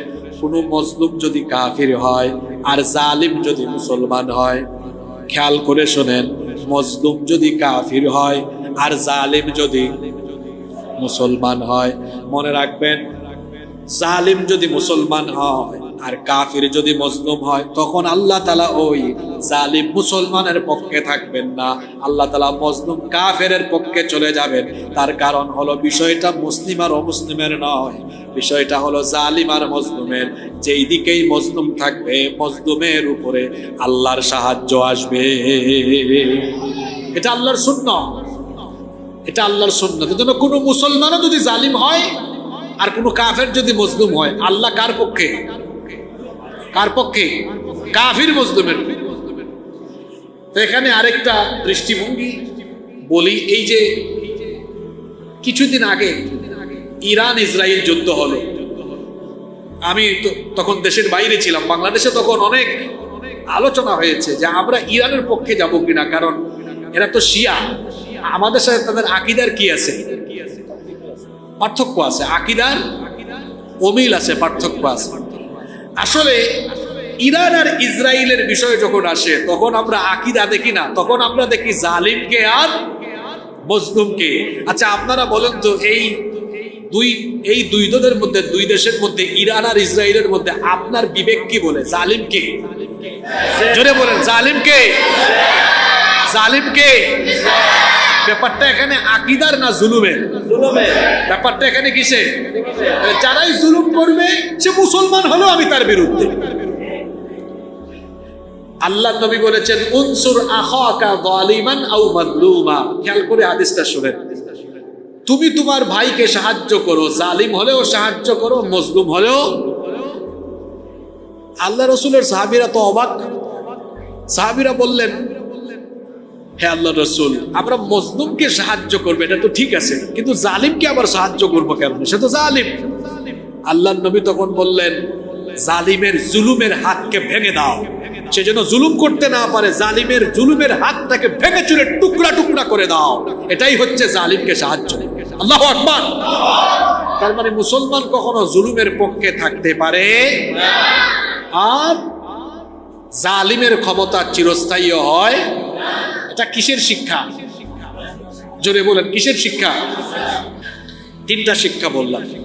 4 নম্বর শিক্ষা, আশুরার 4 নম্বর শিক্ষা হলো, আমাদের উপরে যতই বিপদ আসুক, মুসিবত আসুক, নির্যাতন নিপীড়ন আসুক না কেন, আমরা যদি আল্লাহর দ্বীনের উপরে তাওয়াক্কুল করি, অবশেষে একটা সময় আমাদেরকে যিনি সাহায্য করে বিজয়ী করে দিবেন তিনি কে? দেখেন, আশুরার দিবসে মুসা নবী এবং তার উম্মত বনি ইসরাইল জাতি যুগের পর যুগ ধরে নিপীড়িত, যুগের পর যুগ ধরে নিপীড়িত। আল্লাহ এক রাতে মুসা নবীকে বললেন, মুসা তুমি তোমার উম্মত নিয়ে মিশর ছেড়ে চলে যাও। মুসা নবী তার উম্মত নিয়ে মিশরে ছেড়ে রওনা হয়েছেন। যেতে যেতে যেতে যেতে ভোরবেলা, সকালবেলা লোহিত সাগরের সামনে চলে গেলেন। অন্যদিকে এই খবর ফেরাউনের কানে চলে গেল। ফেরাউনও তার বিরাট বাহিনীকে প্রস্তুত করলো। পিছন থেকে তারা ধাওয়া আরম্ভ করলো। পিছন থেকে ধাওয়া করতে করতে তারাও এসে মুসা নবী এবং তার অনুসারীদের কাছাকাছি চলে গেল। এমন সময় মুসা নবীর অনুসারীরা বললেন, মুসা তুমি আমাদেরকে বলেছিলে নাজাতের দিকে নিয়ে যাচ্ছ, আমাদেরকে নাজাত দিবা, কিন্তু এটা কেমন নাজাত বলো? এমন জায়গায় এসে ঠেকলাম, সামনে হলো লোহিত সাগর, পিছনে ফেরাউনের বাহিনী, সামনে গেলেও এখন মরণ, পিছনে গেলেও আমাদের মরণ, যাবো এখন আমরা কোন দিকে? তাকিয়ে দেখো ফেরাউনের বাহিনীর কাছে অস্ত্র শস্ত্র আছে, আমাদের কাছে অস্ত্র নাই। মুসা তাকিয়ে দেখো তাদের বিরাট সেনাবাহিনী আছে, আমাদের কোনো সেনাবাহিনী নাই। মুসা নবী তখন বললেন, ও আমার উম্মত, কে বলেছে আমাদের সাথে কিছুই নাই? তোমরা কি জানো না? কাল্লা ইন্না মাইয়া রাব্বি সায়াহদিন। তোমরা কি জানো না আমাদের সাথে কিছু না থাকলেও আমাদের সাথে যিনি আছেন তিনি কে? আল্লাহ যার সাথে আছেন তাদের শক্তি কম না বেশি? এমন এক বিপর্যয়মূলক পরিস্থিতিতে মুসা নবীর জবান থেকে যখন এই কথা বের হলো, আল্লাহ বললেন, মুসা তোমার ঈমান দেখে আমি বড় খুশি হয়েছি। এত বড় মুসিবত, সামনে মৃত্যু, পিছনে মৃত্যু দেখেও এরপরেও তুমি আমার উপর তাওয়াক্কুল করেছো, আমি খুশি হয়ে গেলাম। মুসা রে, তোমার আর তোমার উম্মতের জন্য কোনো টেনশন নাই, আমি ব্যবস্থা করে দিব, নাজাতের পথ দেখায় দেব। মুসা তোমার হাতে এটা কি? মুসা নবী বললেন, এটা হলো লাঠি। আল্লাহ বললেন, আজকে লাঠির কারিশমা সবাই দেখবে, লাঠি দিয়ে আঘাত করো। তিনি যখন আঘাত করলেন, বনি ইসরাইলের মোট 12টা গোত্র ছিল। কয়টা গোত্র? 12টা গোত্র ছিল। মুসা নবী যখন লাঠি দিয়ে আঘাত করলেন, একটা আর দুইটা নয়, লোহিত সাগরের মাঝখান দিয়ে 12টা গোত্রের জন্য, তারা যেন সাগর পাস হয়ে যেতে পারে, 12টি গোত্রের জন্য আল্লাহ তাআলা 12টা রাস্তা তৈরি করে দিলেন। মুসা নবী চলে গেলেন তার দলবল নিয়ে। এটা কোন দিনের কাহিনী বলছি? জোরে বলেন, কোন দিন? শিক্ষা নেন, বিপদ আসবে, আস্তে আস্তে এমন মনে হবে আহারে আর আমরা বাঁচবো না, হয়তো এবার জালিমের হাতে শেষ। এই সময় আপনি হতাশ হবেন না, কারণ মুসলমান এমন জাতি, শেষ হতে হতে আবারও মাথা উঁচু করে দাঁড়িয়ে যাওয়া জাতির নাম হলো মুসলমান জাতি। কথাটা আবারও শুনেন, শেষ হতে হতে হুচট খেয়ে পড়ে যেতে যেতে যেতে যেতে মাথা উঁচু করে দাঁড়িয়ে যাওয়া জাতির নাম কি? জোরে বলেন, মাথা উঁচু করে দাঁড়িয়ে যাওয়া জাতির নাম কি? আমরা সেই জাতি, আমাদের পূর্বপুরুষদেরকে কয়লার মধ্যে চিৎ করে শোয়া দেখানো হয়েছে, দেখছো? ঈমান আনলে এদের মতো পরিস্থিতি হবে। আমাদের পূর্বপুরুষদেরকে উত্তপ্ত বালির উপরে নিপীড়ন করা হয়েছে, নির্যাতন নিপীড়নে তাদের মাথাকে নুইয়ে দেওয়া হয়েছে, তাও তারা হুচট খেতে খেতে দাঁড়িয়ে বলেছেন, আহাদুন আহাদ, এক আল্লাহর উপর ঈমান এনেছে, আল্লাহ ছাড়া কোন জালিমের সামনে আমরা মাথা নত করবো না। আল্লাহু আকবার। আশুরার শিক্ষা হলো, যতই জুলুম আসুক, নির্যাতন আসুক, বিপদে মুসিবতে কখনো হতাশ হওয়া যাবে না, কারণ মুমিনকে সাহায্য করবেন এই ওয়াদাটা কার? এই ওয়াদাটা কার? ওয়ালা তাহিনু ওয়ালা তাহজানু ওয়া আনতুমুল আ'লাউনা ইন কুনতুম মুমিনিন। তোমাদের জন্য কোনো ভয় নেই, চিন্তা নেই, যদি মুমিন হও বিজয় দান করে দিবেন কে? গুরুত্বপূর্ণ 4টা শিক্ষা বললাম আশুরার। 1 নাম্বার বলেছি, বিজয়ের সম্পূর্ণ ক্রেডিট দিতে হবে কাকে? 2 নাম্বার, শুকরিয়া করতে হয় কার? 3 নাম্বার, জালিম হওয়া যাবে না, কারণ জালিম টিকে থাকে না, জালিমকে ধ্বংস করে দেন কে? এটা আশুরার শিক্ষা। 4 নাম্বার শিক্ষা হলো, মুসলমান ইমানদারদের উপরে যতই বিপদ আসুক, মুসিবত আসুক, আমরা ধৈর্য হারা হব না, আমরা হতাশ হব না, কারণ মুসলমানদের জন্য যার সাহায্য অবধারিত তিনি কে? সম্মানিত উপস্থিতি, আমাকে বিষয় দেওয়া হয়েছে আশুরার তাৎপর্য ও শিক্ষা এবং কারবালার তাৎপর্য ও শিক্ষা। আমি বলেছি 2টি ঘটনাই এই মুহররমের 10 তারিখের সাথে সম্পর্কিত। আমরা এতক্ষণ আশুরা কেন্দ্রিক কথাবার্তা বললাম, এবার আমরা কারবালা বিষয়ে কিছু কথা বলে কারবালার থেকে আমাদের জন্য কি কি শিক্ষা আছে সেই বিষয়ে আমরা আলোচনা করব ইনশাআল্লাহ। নাকি বিরক্ত লাগতেছে আপনাদের? 15-20 মিনিট থাকা যাবে তো? হ্যাঁ, ইনশাআল্লাহর আওয়াজ তো ছোট হয়ে গেল। ওনাদের জন্য কি খাবার দাবারের ব্যবস্থা আছে খতিব সাহেব? তাহলে তো চিন্তার কারণ নাই, প্রধান অতিথি বাকি আছে এখন, বুঝছেন? মানে আলোচনার পরে আপনাদের জন্য খাবার দাবারেরও ব্যবস্থা আছে ইনশাআল্লাহ। সম্মানিত উপস্থিতি, কারবালা এটি হচ্ছে একটা জায়গার নাম। কারবালা কিসের নাম? এই হৃদয় বিদারক ঘটনাটি ঘটেছে কারবালা নামক জায়গায়। এজন্য ঘটনাটিকে বলা হয় কারবালার ঘটনা। কারবালার ঘটনা এটি উম্মতের জন্য একটি হৃদয় বিদারক ঘটনা। কতটা হৃদয় বিদারক ঘটনা চিন্তা করেন।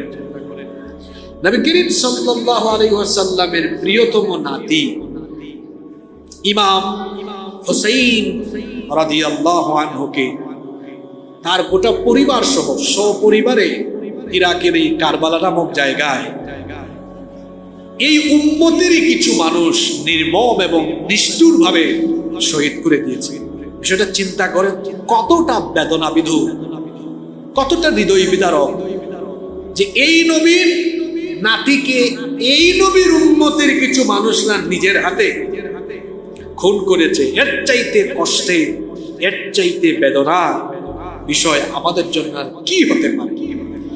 এই ঘটনাটি ঘটেছে নবী করিম সাল্লাল্লাহু আলাইহি ওয়াসাল্লামের ওফাতের 50 বছর পরে।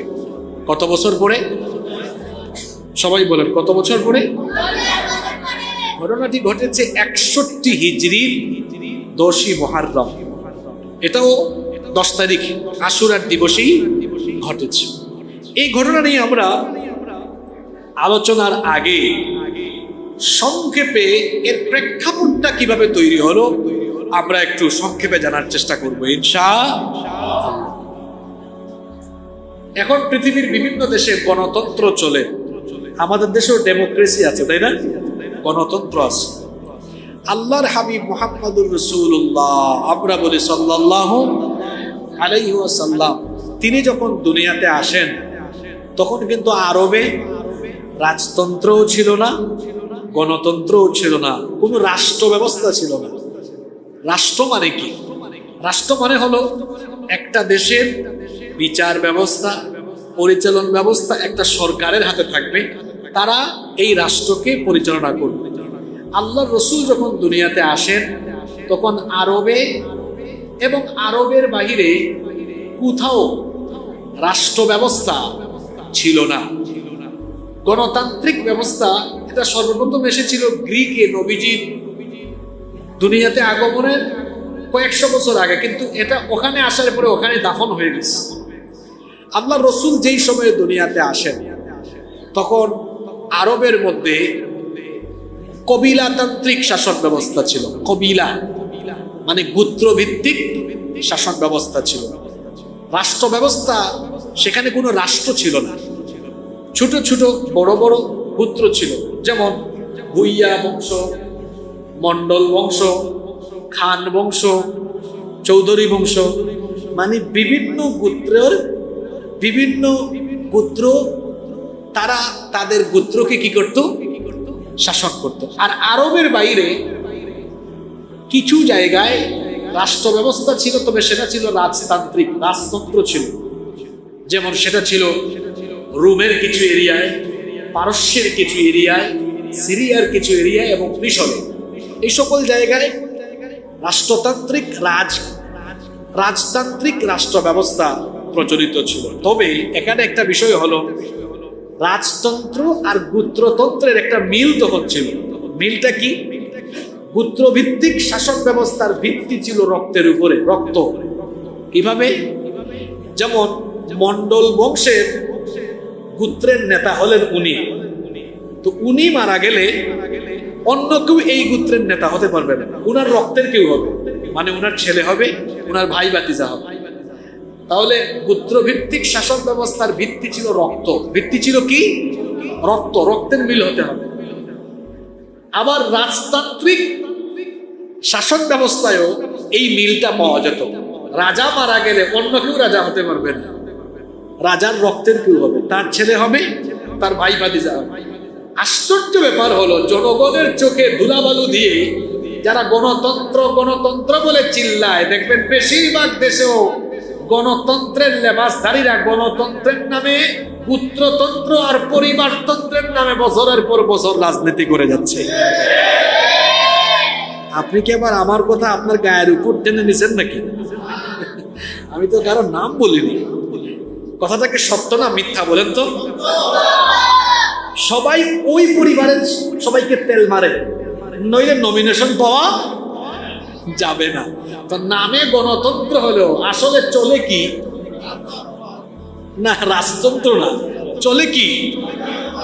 আর আপনার কথাও ঠিক আছে, পরিবারতন্ত্রের নামে আবার ওখানে একটু ফ্লেভার পাওয়া যায় রাজতন্ত্রের। ফ্লেভারটা কেমন? মানে বক্তব্যের শুরুতেই 3-4 মিনিট ওনাদের চামচামি বা তেলমূলক বক্তব্য না দিলে পদবি ঠিকঠাক মতো পাওয়া যায় না। ঠিক না বেঠিক?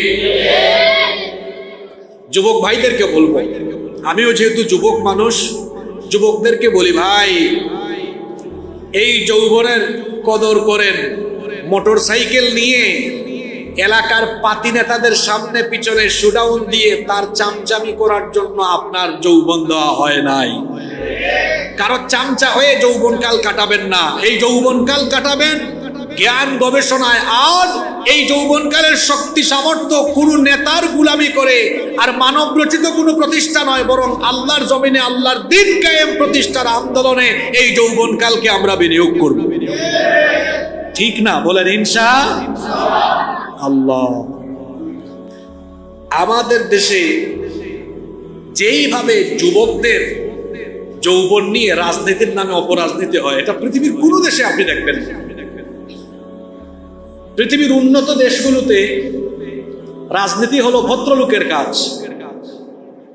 আর আমাদের বাংলাদেশের পারপাসে দেখবেন এখানে বেশিরভাগ ক্ষেত্রে রাজনীতি হলো টাটকা টাটকা চোর বাটপারদের কাজ। আমাদের দেশে যে নোংরা অপরিচ্ছন্ন রাজনীতি চলে, এটার অবসান না ঘটলে আরো শত শত বছর যাবে আমাদের দেশ উন্নত হতে পারবে। পৃথিবীর বিভিন্ন দেশে গেলে, আপনারা বিভিন্ন দেশে যান, সফর করেন, দেখবেন সিস্টেমগুলো দেখবেন আমরা কোথায় পড়ে আছি। এই যে একটু আগে এখনই একটা রিক্সা হর্ন বাজায় গেল, দিয়ে গেছে না ক্রিং ক্রিং, এই যে 10 সেকেন্ডও হয় না। আপনি যদি মিডল ইস্টে যান, ইউরোপে যান, আমেরিকায় যান, বা এই দক্ষিণ এশিয়ার বেশ কিছু দেশ আছে, এই তো সকল দেশে যান, হর্ন বাজানো নিষিদ্ধ। হর্ন দেওয়া মানে গালি দেওয়া। মানে পিছন থেকে আপনি যদি কাউকে হর্ন দেন, তার মানে ওই যাকে হর্ন দিচ্ছেন ও বুঝবে, আরে আমাকে অপমান করছে, গালি দিয়েছে। আর আমার দেশে ঘুম থেকে উঠে আপনি আপনার বেডরুম থেকে হর্ন শুনতে পারবেন। কি বলেন, আছে না নাই? মানে ডিসিপ্লিন আমাদের মধ্যে নাই বললেই চলে। আসেন এবার একটু রাজনীতি নিয়ে বলি। আপনি দেশের বাইরে যাবেন, মিডল ইস্টে যান, ইউরোপে যান, আমেরিকায় যান, ওই দেখেন মসজিদের দরজার সামনে দেখেন কতগুলা ব্যানার। যাই হোক, এগুলা স্কুল মাদ্রাসার ব্যানার। আরো দেখবেন আপনি ও নেতাদের ছবি দিয়া শুভেচ্ছার ব্যানার। এখানে আবার ছবি থাকে 3 সাইজের। কয় সাইজের? Big size, medium size, small size. কয় সাইজ? দেখেন তো আপনারা আমার কথা মিলে কিনা। একেবারে স্মল সাইজের ছবি হলো মানে এলাকার কিছু পাতি পাতি নেতা আছে না, ওয়ার্ডের এলাকার ওয়ার্ড মানে ওয়ার্ডের নেতা। মিডিয়াম ছবিটা থাকবে থানা অথবা মহানগরী পর্যায়ে মানে নেতা যিনি সামনে নমিনেশন পাবেন, মিডিয়াম সাইজের ছবি। আর বিগ সাইজের ছবি হলো ওই দলের প্রধানের ছবি। আছে না নাই? হাইওয়েতে যান, আবাসিক এলাকার রাস্তায় রাস্তায়, অলিতে গলিতে পোস্টার আর পোস্টার, ব্যানার আর ব্যানার, ফেস্টুন আর ফেস্টুন। বলেন তো পৃথিবীর উন্নত দেশগুলোতে সফর করবেন, আপনি যখন করবেন এগুলো দেখবেন? এগুলো দেখা যায়? ভুলেও দেখা যায় না। আমি গত 2 সপ্তাহ মালয়েশিয়াতে ছিলাম। প্রায় 4টা স্টেট, মালয়েশিয়াতে 14টা প্রভিন্স আছে, 14টা রাজ্য তাদের। 4টা রাজ্যের বিভিন্ন জায়গায় ঘুরলাম। তো আমি আসার আগে ওখানে প্রবাসী ভাইদের সাথে, বাংলাদেশি কমিউনিটিদের সাথে কিছু প্রোগ্রাম ছিল। জিজ্ঞেস করলাম, ভাই আপনাদের দেশে আসলাম অনেকদিন হয়েছে, কোন নেতার একটা ব্যানার ফেস্টুন দেখলাম না। আমারই উত্তর দিয়েছে, যদি কেউ এখানে ব্যানার টানাইতে যায় পুলিশ একদম লাল করে ফেলবে। কি করে ফেলবে? কোথাও কোনো পোস্টার নাই, ব্যানার নাই, কিছু নাই।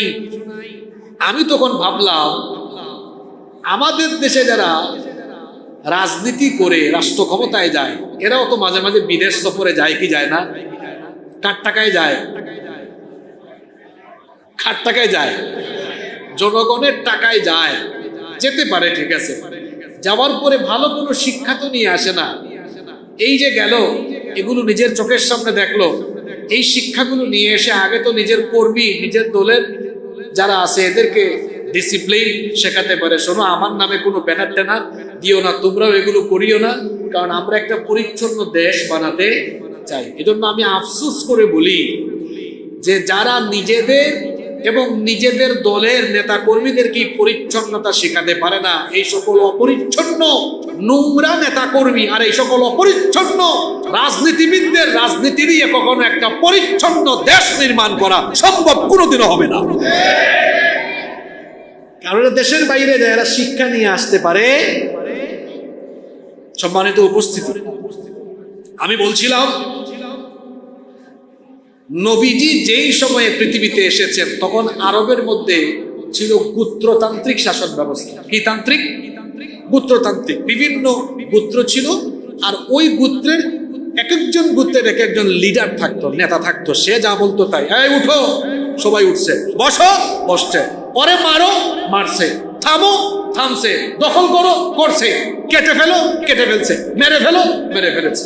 অর্থাৎ নেতা যাই বলবে গোত্রের সবাই তাই মানবে। আশ্চর্যের ব্যাপার হলো এখানে নেতার কথা ছাড়া বাকি কারো কথার কোনো দাম নাই। অর্থাৎ গোত্রের নেতাই সব, বাকি সবাই হলো এখানে দাসের মতো, চাকরের মতো, যা বলবে তাই শুনতে বাধ্য হবে। আল্লাহ রসুল এটা দেখছেন। আল্লাহ রসুল সাল্লাল্লাহু আলাইহি ওয়াসাল্লাম আমাদেরকে যেমন একটি দিন দিয়ে গিয়েছেন, ঠিক তেমনি ভাবে আল্লাহর নবী রাষ্ট্র ব্যবস্থা উপহার দিলেন। এমন ভাবে একটা অভিনব রাষ্ট্র ব্যবস্থা, অভিনব রাষ্ট্র ব্যবস্থার পদ্ধতি দিয়ে গেলেন, যা আরবে এর আগে ছিল না, পৃথিবীতেও এর আগে ছিল না। তিনি কুরআন ভিত্তিক এমন একটি রাষ্ট্র ব্যবস্থা প্রতিষ্ঠা করলেন যেখানে যেখানে শুধুমাত্র বংশ বড় হলেই রাষ্ট্রের বিভিন্ন জায়গায় গিয়ে নেতৃত্ব দেওয়া যাবে না, বরং যোগ্যতার ভিত্তিতে, তাকওয়ার ভিত্তিতে শাসক নির্বাচিত হবে, এমন একটা পদ্ধতি দিয়ে গেলেন। এমনকি এখানে যোগ্যতাই সব। আল্লাহর নবী বললেন, কোন একজন হাবশী গোলামও যদি তোমাদের আমির হয় তাহলে বাকিদের উচিত হবে তার আনুগত্য করা। এমন একটি রাষ্ট্র ব্যবস্থা উপহার দিলেন, যেই রাষ্ট্র ব্যবস্থা স্বৈরতান্ত্রিক নয়, অটোক্রেসি, স্বৈরতান্ত্রিক নয়। সেখানে জনগণ ওপেনলি সমালোচনা করতে পারবে এবং সেটা পরিচালিত হবে ওয়া আমরুহুম শুরা বাইনাহুম, শুরার ভিত্তিতে পরিচালিত হবে। এই ব্যবস্থায় আল্লাহর নবী ওফাতের আগ পর্যন্ত মদিনার রাষ্ট্রকে পরিচালনা করলেন 10 বছর। কত বছর? দেখেন, কারবালার ঘটনা বুঝতে হলে এখান থেকে টান দিতে হবে। যেন কথাগুলো এখান থেকে নিয়ে আসলাম। আল্লাহ রসুল কয় বছর রাষ্ট্র পরিচালনা করলেন?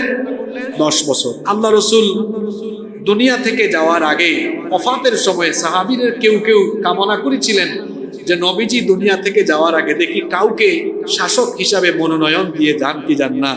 কিন্তু নবীজি কাউকেই শাসক হিসাবে মনোনয়ন দিয়ে গেলেন না। আল্লাহ রসুলের ওফাতের পরে 3 দিন সময় লাগলো নতুন একজন শাসক ঠিক করতে। সাহাবায়ে কেরামের পরামর্শের ভিত্তিতে নতুন খলিফা নির্বাচিত হলেন। আমরা সবাই তার নাম জানি, আবু বকর সিদ্দিক রাদিয়াল্লাহু আনহু। আবু বকর সিদ্দিক রাদিয়াল্লাহু আনহু তিনি জীবিত থাকাকালীন সাহাবীদের সাথে পরামর্শ করে ওমর রাদিয়াল্লাহু আনহুকে পরবর্তী শাসক হিসাবে মনোনয়ন দিয়ে যান। এরপরে ওমর রাদিয়াল্লাহু আনহু 13 থেকে 23 হিজরি মোট 10 বছর রাষ্ট্র পরিচালনা করলেন। ওমর রাদিয়াল্লাহু আনহুর ইন্তেকালের পরে, ইন্তেকালের আগে তিনি 6 জনের একটা কমিটি গঠন করে দিয়েছিলেন। কয় জনের?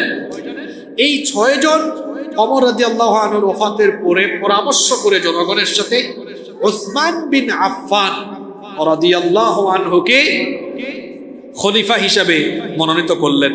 হযরত ওসমান রাদিয়াল্লাহু আনহুর সময়ে কিছু বিদ্রোহীরা বের হলো এবং এরাই কিন্তু ওসমান রাদিয়াল্লাহু আনহুকে হত্যা করেছিল। ওসমান রাদিয়াল্লাহু আনহু হত্যাকাণ্ডের পরেই কিন্তু মূল সমস্যা শুরু হয়ে যাচ্ছে।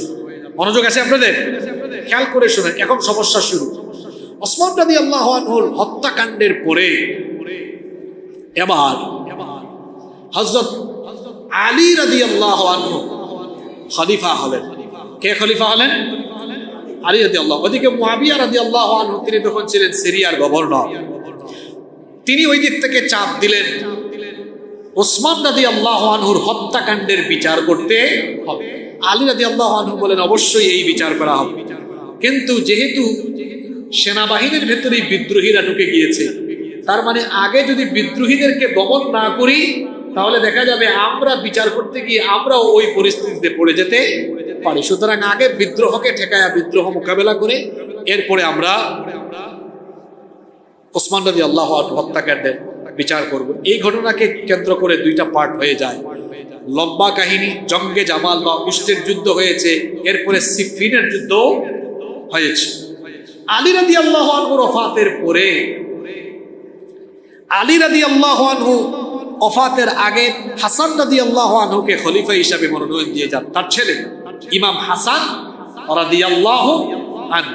তখন ওই দিক থেকে মুআবিয়া রাদিয়াল্লাহু আনহু খেলাফতের দাবি করেন। যখন দুই গ্রুপ হয়ে গেল, হাসান রাদিয়াল্লাহু আনহু লক্ষ্য করে দেখলেন যে নেতৃত্বকে কেন্দ্র করে এই উম্মতেরই দুই গ্রুপের মধ্যে রক্তারক্তি হয়ে যেতে পারে। এবার তিনি এই রক্তারক্তি বন্ধ করার জন্য তিনি নিজে দায়িত্ব পরিত্যাগ করে মুআবিয়া রাদিয়াল্লাহু আনহুর কাছে দায়িত্ব তুলে দেন। সুবহানাল্লাহ।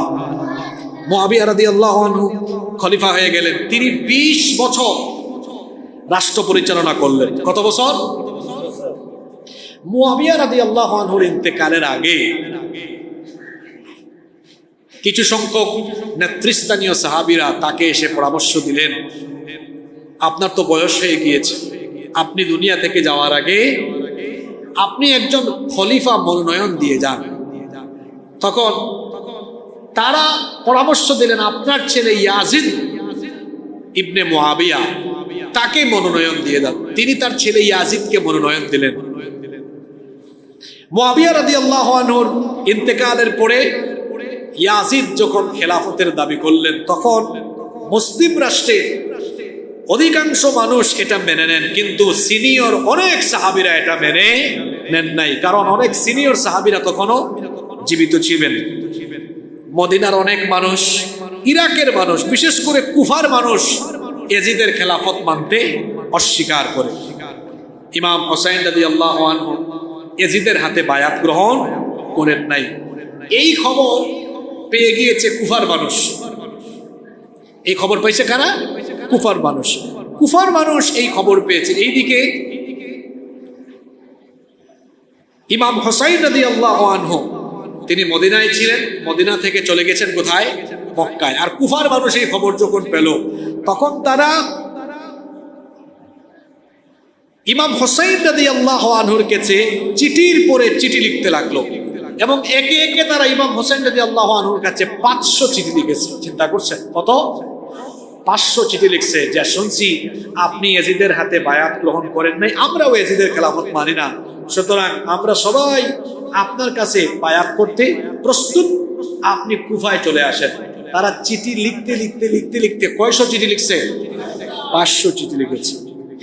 অবস্থা যাচাই করার জন্য ইমাম হুসাইন রাদিয়াল্লাহু আনহু তিনি তার চাচাতো ভাই মুসলিম বিন আকিলকে সেখানে পাঠালেন। মুসলিম কুফায় পৌঁছালেন। মুসলিম বিন আকিল কুফায় গিয়ে দেখলেন যে সত্যি সত্যি কুফার মানুষ চায় তারা ইমাম হুসাইন রাদিয়াল্লাহু আনহুর কাছে বায়াত গ্রহণ করবে। তিনি তখন চিঠি লিখলেন ইমাম হুসাইন রাদিয়াল্লাহু আনহুর কাছে যে ঘটনা সত্যি, কুফার মানুষ আসলেই আপনার হাতে বায়াত গ্রহণ করতে চায়, সুতরাং আপনি কুফার দিকে চলে আসেন। আর এই দিকে মুসলিম বিন আকিল তিনি হানি বিন উরওয়ার ঘরে সবার কাছ থেকে ইমাম হুসাইন রাদিয়াল্লাহু আনহুর পক্ষে বায়াত নেওয়া আরম্ভ করলেন। ইয়াজিদ তখন সিরিয়ায় ছিল। ইয়াজিদের কাছে যখন এই খবর পৌঁছালো, তখন সে বসরার গভর্নর উবাইদুল্লাহ বিন জিয়াদকে এই পরিস্থিতি ঠেকাবার জন্য কুফায় পাঠিয়ে দিল। ইয়াজিদ উবাইদুল্লাহ বিন জিয়াদকে বলল, তুমি যে করেই হয় কুফায় যাও, গিয়ে এই বিদ্রোহ ঠেকাও, যেন এই বিদ্রোহ এখানে না হয়, আর হুসাইন যেন কোনোভাবেই কুফায় ঢুকতে না পারেন, তুমি গিয়ে ব্যবস্থা নাও। উবাইদুল্লাহ বিন জিয়াদ এবার কথা মতো কুফায় চলে আসলেন। কুফায় এসে তিনি বিষয়টি তদন্ত করতে লাগলেন এবং সত্যি সত্যি দেখলেন যে মুসলিম বিন আকিল হানি বিন উরওয়ার ঘরে বায়াত নিচ্ছেন। মুসলিম বিন আকিল এটা শুনলেন, শোনার পরে তিনি আবার উবাইদুল্লাহ বিন জিয়াদের প্রাসাদকে ঘেরাও করার জন্য 4000 কুফা বাহিনী, খেয়াল করে শুনেন, 4000 কুফা বাহিনী, মানে কুফার মানুষের থেকে 4000 সমর্থক নিয়ে দুপুরবেলা উবাইদুল্লাহ বিন জিয়াদের প্রাসাদ ঘেরাও করলেন। কুফার মানুষ কেমন এটা উবাইদুল্লাহ জিয়াদ ভালো করে জানতো। উবাইদুল্লাহ বিন জিয়াদ তখন সে একটা গরম বক্তব্য দিল, বলল, শোনো, তোমরা যদি মুসলিম বিন আকিলের সঙ্গ ত্যাগ না করো তাহলে জানোই তো ইয়াজিদের বাহিনী কতটা মারাত্মক, এমন ভাবে তোমাদের উপর মুসিবত নেমে আসবে যে তোমাদের পরিস্থিতি অত্যন্ত বিপর্যয় হয়ে যেতে পারে। যখন দুপুরবেলা উবাইদুল্লাহ বিন জিয়াদ এই ভাষণ দিল, দেখা গেল 4000 সমর্থকদের মধ্যে পালাতে পালাতে, 4000 লোকদের মধ্যে পালাতে পালাতে দেখা গেল আস্তে আস্তে সূর্যাস্তের আগে তার সাথে মাত্র 3 জন লোক রইল। কয়জন লোক? আচ্ছা বলেন তো, ছিল কতজন? জোরে বলেন, ছিল কত? আর সূর্যাস্তের আগে ভাগতে ভাগতে পালিয়ে যেতে যেতে আছে কয়জন? আছে কয়জন? এই জন্য আরবিতে একটা প্রবাদ আছে, আল কুফি লা ইউফি, আল কুফি লা ইউফি, মানে কুফার মানুষ ওয়াদা দিলে ওয়াদা রাখেন। আমরাও মাঝে মাঝে বাংলা ভাষায় ব্যবহার করে একটা কুফা, কুফার মানুষ আসলে কুফা, আল কুফি লা ইউফি, কুফার মানুষ কথা দিয়ে কথা রাখে না। কথা দিয়ে যদি কথা রাখতো তাহলে 4000 লোক বায়াত গ্রহণ করে 4000ই থাকতো, কিন্তু ভাগতে ভাগতে আছে কয়জন? জোরে বলেন, কয়জন? কিন্তু কি দুর্ভাগ্য, সূর্যাস্তের পরে দেখা গেল ওই ডানে বামে 3 জনও আছে, শুধু একজন। সে একজনের নাম কি? মুসলিম বিন আকিল। উবাইদুল্লাহ বিন জিয়াদ মুসলিম বিন আকিলকে গ্রেফতার করার আদেশ দিল। এবার তাকে গ্রেফতার করে মৃত্যুদণ্ডের আদেশ দেওয়া হলো। মুসলিম বিন আকিল বললেন, আমাকে মৃত্যুদণ্ড দেওয়ার আগে আমার শেষ ইচ্ছা আছে, এটা পূরণ করার সুযোগ দাও। কি সেই শেষ ইচ্ছা? হলো আমি হুসাইন রাদিয়াল্লাহু আনহুর কাছে একটা চিঠি লিখতে চাই। এবার তিনি ইমাম হুসাইন রাদিয়াল্লাহু আনহুর কাছে চিঠি লিখেছেন যে কুফার মানুষ, আসলে কুফা, এরা আমার সাথেই ওয়াদা ভঙ্গ করেছে, আপনি আসলে আপনার সাথে ওয়াদা ভঙ্গ করবে, সুতরাং আপনি কুফার দিকে রওনা করলেও পথ থেকে ফিরে যান। আপনারা জানেন, কিছুক্ষণ আগে আমি বলেছি, মুসলিম বিন আকিল কিন্তু এর আগেও একটা চিঠি লিখেছিলেন আসার পরে যে সব ঠিক আছে, আপনি চলে আসেন। আর আজকে কি চিঠি লিখলেন? রওনা দিয়ে যদি চলে আসেন, আমার চিঠি পাওয়া মাত্রই পথ থেকে ফিরে যান। এবার উবাইদুল্লাহ বিন জিয়াদ মৃত্যুদণ্ড কায়েম করলো। মুসলিম বিন আকিলকে জিলহজ মাসের 9 তারিখ আরাফার দিবসে মৃত্যুদণ্ড দেওয়া হলো। আর আগের যে চিঠিটা দেওয়া হয়েছিল ওই চিঠির উপর ভিত্তি করে ইমাম হুসাইন রাদিয়াল্লাহু আনহু রওনা করেছেন। রওনা করে জিলহজ মাসের 8 তারিখে, তিনি 8 তারিখেই রওনা দিয়েছিলেন, ওই আগের চিঠিটা পেয়ে রওনা দিয়েছেন। তিনি যখন রওনা দিয়েছেন তখন অনেক প্রবীণ সাহাবীরা ইমাম হুসাইন রাদিয়াল্লাহু আনহুকে বাধা দিয়েছিলেন, যেমন আব্দুল্লাহ ইবনে আব্বাস রাদিয়াল্লাহু আনহুমা, আব্দুল্লাহ ইবনে ওমর রাদিয়াল্লাহু আনহুমা, আব্দুল্লাহ ইবনে জুবাইর, আব্দুল্লাহ বিন আমর, এইরকম রাদিয়াল্লাহু আনহু অনেক বড় মাপের সাহাবীরা ইমাম হুসাইন রাদিয়াল্লাহু আনহুকে বাধা দিয়েছেন যে আপনি কুফার দিকে যাবেন না, কারণ আপনার বাবা হযরত আলী রাদিয়াল্লাহু আনহুর সাথে কুফার মানুষ, তারা কথা দিয়ে কথা রাখে নাই, এটা তাদের আগের স্বভাব, আপনি যাবেন না, আপনি গেলে আপনার বাবার সাথে এরা যা করেছে আপনার সাথে ওরা তা করবে। কিন্তু প্রবীণ এই ধরনের সাহাবীদের নিষেধাজ্ঞা সত্ত্বেও ইমাম হুসাইন রাদিয়াল্লাহু আনহু রওনা করলেন। ইমাম হুসাইন রাদিয়াল্লাহু আনহু রওনা করেছেন। যখন তিনি ইরাকের কারবালা নামক জায়গায় গেলেন তখন ওই দ্বিতীয় চিঠিটা আসলো, ওই যে ইন্তেকালের আগে মুসলিম বিন আকিল লিখেছিলেন।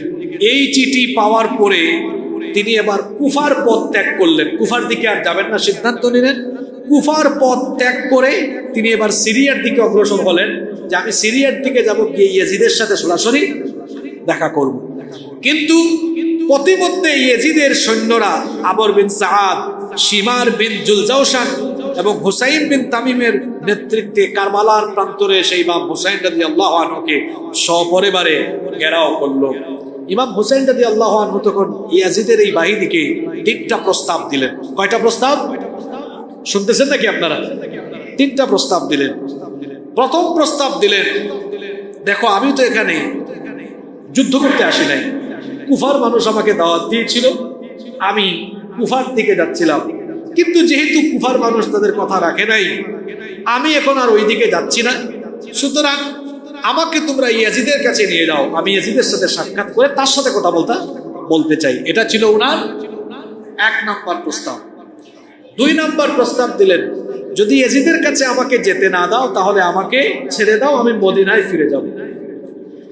3 নম্বর প্রস্তাব হলো, যদি তোমরা আমাকে মদিনায়ও যেতে না দাও তাহলে ইসলামী রাষ্ট্রের যে কোনো দেশের দিকে আমাকে যেতে দাও, ওখানে গিয়ে আমি বাকি জিন্দেগি দিনের পথে লড়াই করে কাটিয়ে দেব। কয়টা প্রস্তাব দিলেন? এই 3টা প্রস্তাব যখন দেওয়া হলো, উবাইদুল্লাহ বিন জিয়াদ প্রথম প্রস্তাব মেনে নিতে চাইছিল যে সরাসরি ইয়াজিদের কাছে নিয়ে যাই, কিন্তু শিমার বিন জুলজাওশান সে গিয়ে এই শিমার বিন জুলজাওশান সে গিয়ে উবাইদুল্লাহ বিন জিয়াদকে বলল, লিডার এত বড় সুযোগ পাইছেন হাতের কাছে, সুযোগটা যদি কাজে না লাগান তাহলে কি হয়? হুসাইনের সাথে তার পরিবার আছে, তেমন সৈন্যও নাই, এই সুযোগে যদি আমরা এখানেই তাকে হত্যা করতে পারি তাহলে ইয়াজিদের এই রাষ্ট্রে আমাদের কদর বাড়বে, মূল্যায়ন বাড়বে। এই শিমার বিন জুলজাওশান উবাইদুল্লাহ বিন জিয়াদকে প্ররোচিত করলো। প্ররোচিত হয়ে সেও শিমারের কথায় ঐক্যমত হয়ে এবার ইমাম হুসাইন রাদিয়াল্লাহু আনহু, নবীজির প্রিয়তম নাতি হুসাইন রাদিয়াল্লাহু আনহু এবং তার পরিবার সহ, সেখানে নারীরা এবং দুগ্ধ শিশু পর্যন্ত ছিল, তাদেরকে সেখানে আটকে রাখলো। নদী পর্যন্ত অবরোধ করলো, পানি আনতে দেয় নাই। নির্মম ভাবে তারা একে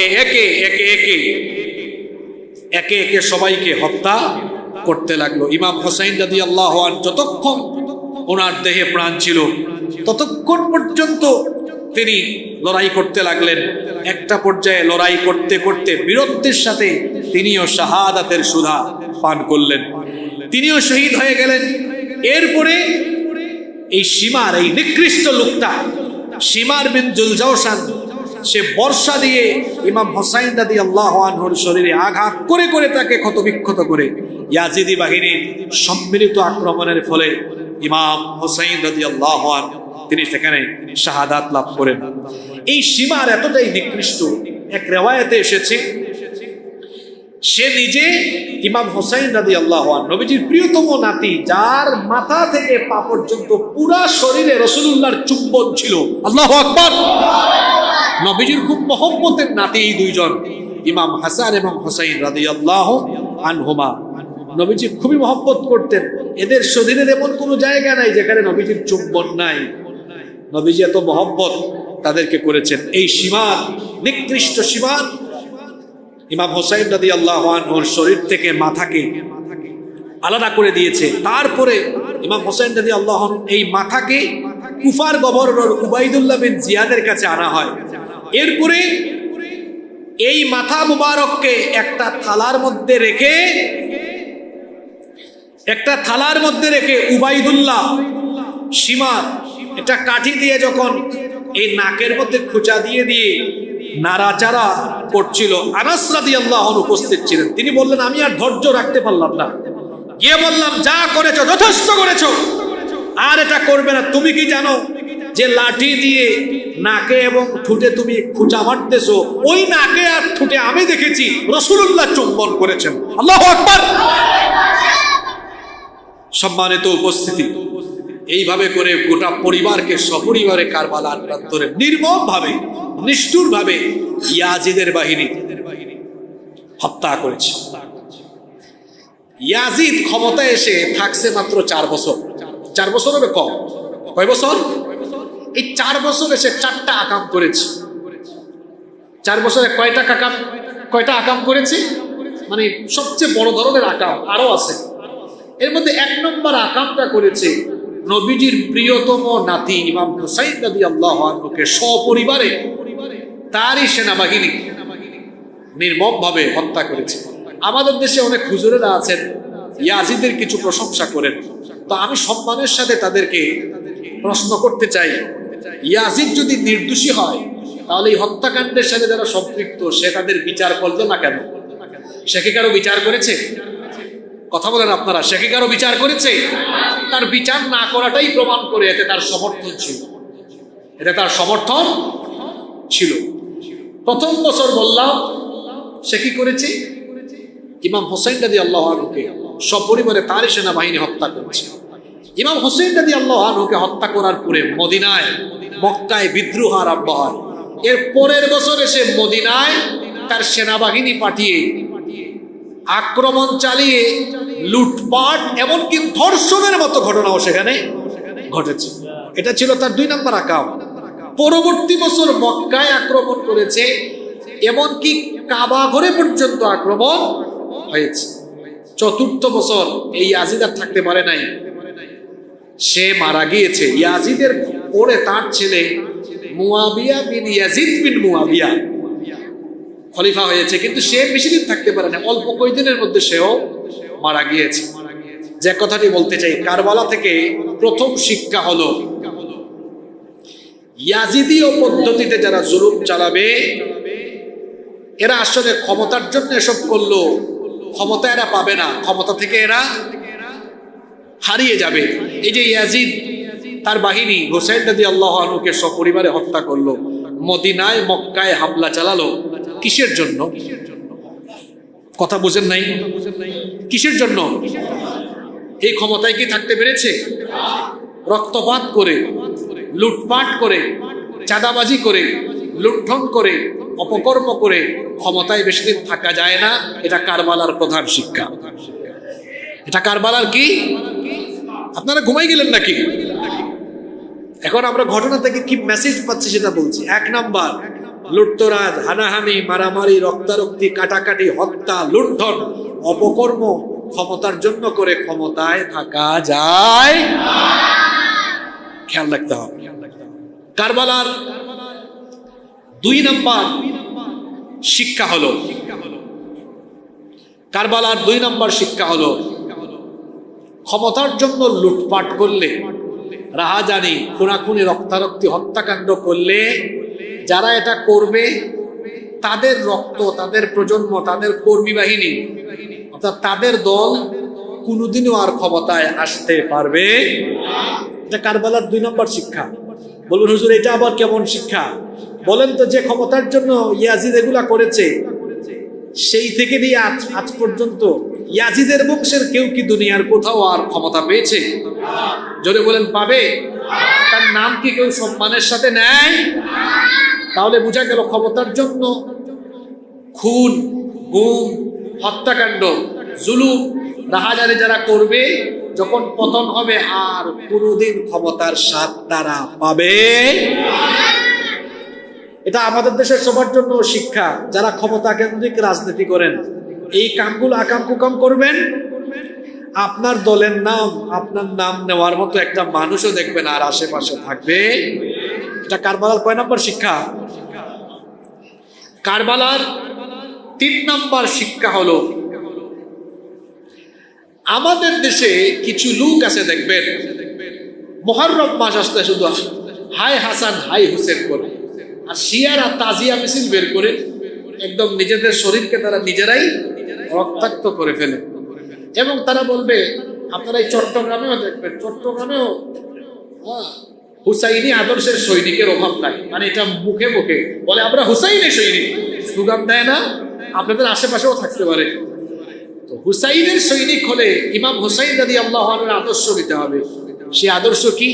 ইমাম হুসাইন রাদিয়াল্লাহু আনহু যেভাবে অন্যায়ের বিরুদ্ধে, জুলুমের বিরুদ্ধে তিনি তার রক্ত এবং জীবন দিয়েছেন, হুসাইনের সৈনিক না শুধুমাত্র মুখ দিয়ে কথা বলে, মুখ দিয়ে কথা বলে আর মাঝে মাঝে সিন্নি, তোবারুক, বিরিয়ানি, জিলাপি খেয়ে এনার্জি বাড়ায় হুসাইনি সৈনিক, হুসাইনের সৈনিক এতটুকু বলে তারা হুসাইন প্রেম দেখাবে না, বরং ইমাম হুসাইন রাদিয়াল্লাহু আনহু সত্যিকার আদর্শের সৈনিকেরা আল্লাহর জমিনে আল্লাহর দ্বীন প্রতিষ্ঠার জন্য রক্ত দিবে, জীবন দিবে, শহীদ হওয়ার জন্য তারা প্রস্তুত থাকবে। এটা হলো কারবালার 3 নম্বর শিক্ষা। এই যে 5 দিন ব্যাপী আমাদের মোতোয়াল্লি সাহেব এখানে এত সুন্দর আয়োজন করলেন, আপনারা এত আলোচনা শুনলেন, আর আজকে শেষ দিনে শেষ অধিবেশনে আমাকে আশুরা আর কারবালার বিষয়ে আলোচনা করতে দিলেন। আমরা কি এই সিদ্ধান্ত নিতে পারি যে কারবালা থেকে মূল শিক্ষাটা নেব আমরা আল্লাহ এবং তার রাসূল মুহাম্মদুর রাসূলুল্লাহ সাল্লাল্লাহু আলাইহি সাল্লামের আদর্শ প্রতিষ্ঠার জন্য ইমাম হুসাইন রাদিয়াল্লাহু আনহুর মতো প্রয়োজনে জীবন দিতে প্রস্তুত থাকবো। সবাই রাজি আছেন তো? কারা কারা রাজি নাই দিকে হাত তুলেন তো। সবাই রাজি আছেন তো? আচ্ছা, আপনারা অনেকক্ষণ ধরে আলোচনা শুনেছেন, আমাকে কি আর 2 মিনিট সময় দিতে পারবেন?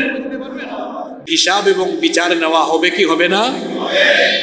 কিন্তু মনে রাখবেন, একটা পদ্ধতিতে দুনিয়া থেকে গেলে মরার পরে হিসাবও নাই, বিচারও নাই। বিনা হিসাবে বিনা বিচারে আল্লাহ তাআলা তাকে জান্নাত দিয়ে দেন। সুবহানাল্লাহ পড়বেন না? কয়টা পদ্ধতিতে মারা গেলে? জোরে বলেন, কয়টা পদ্ধতি?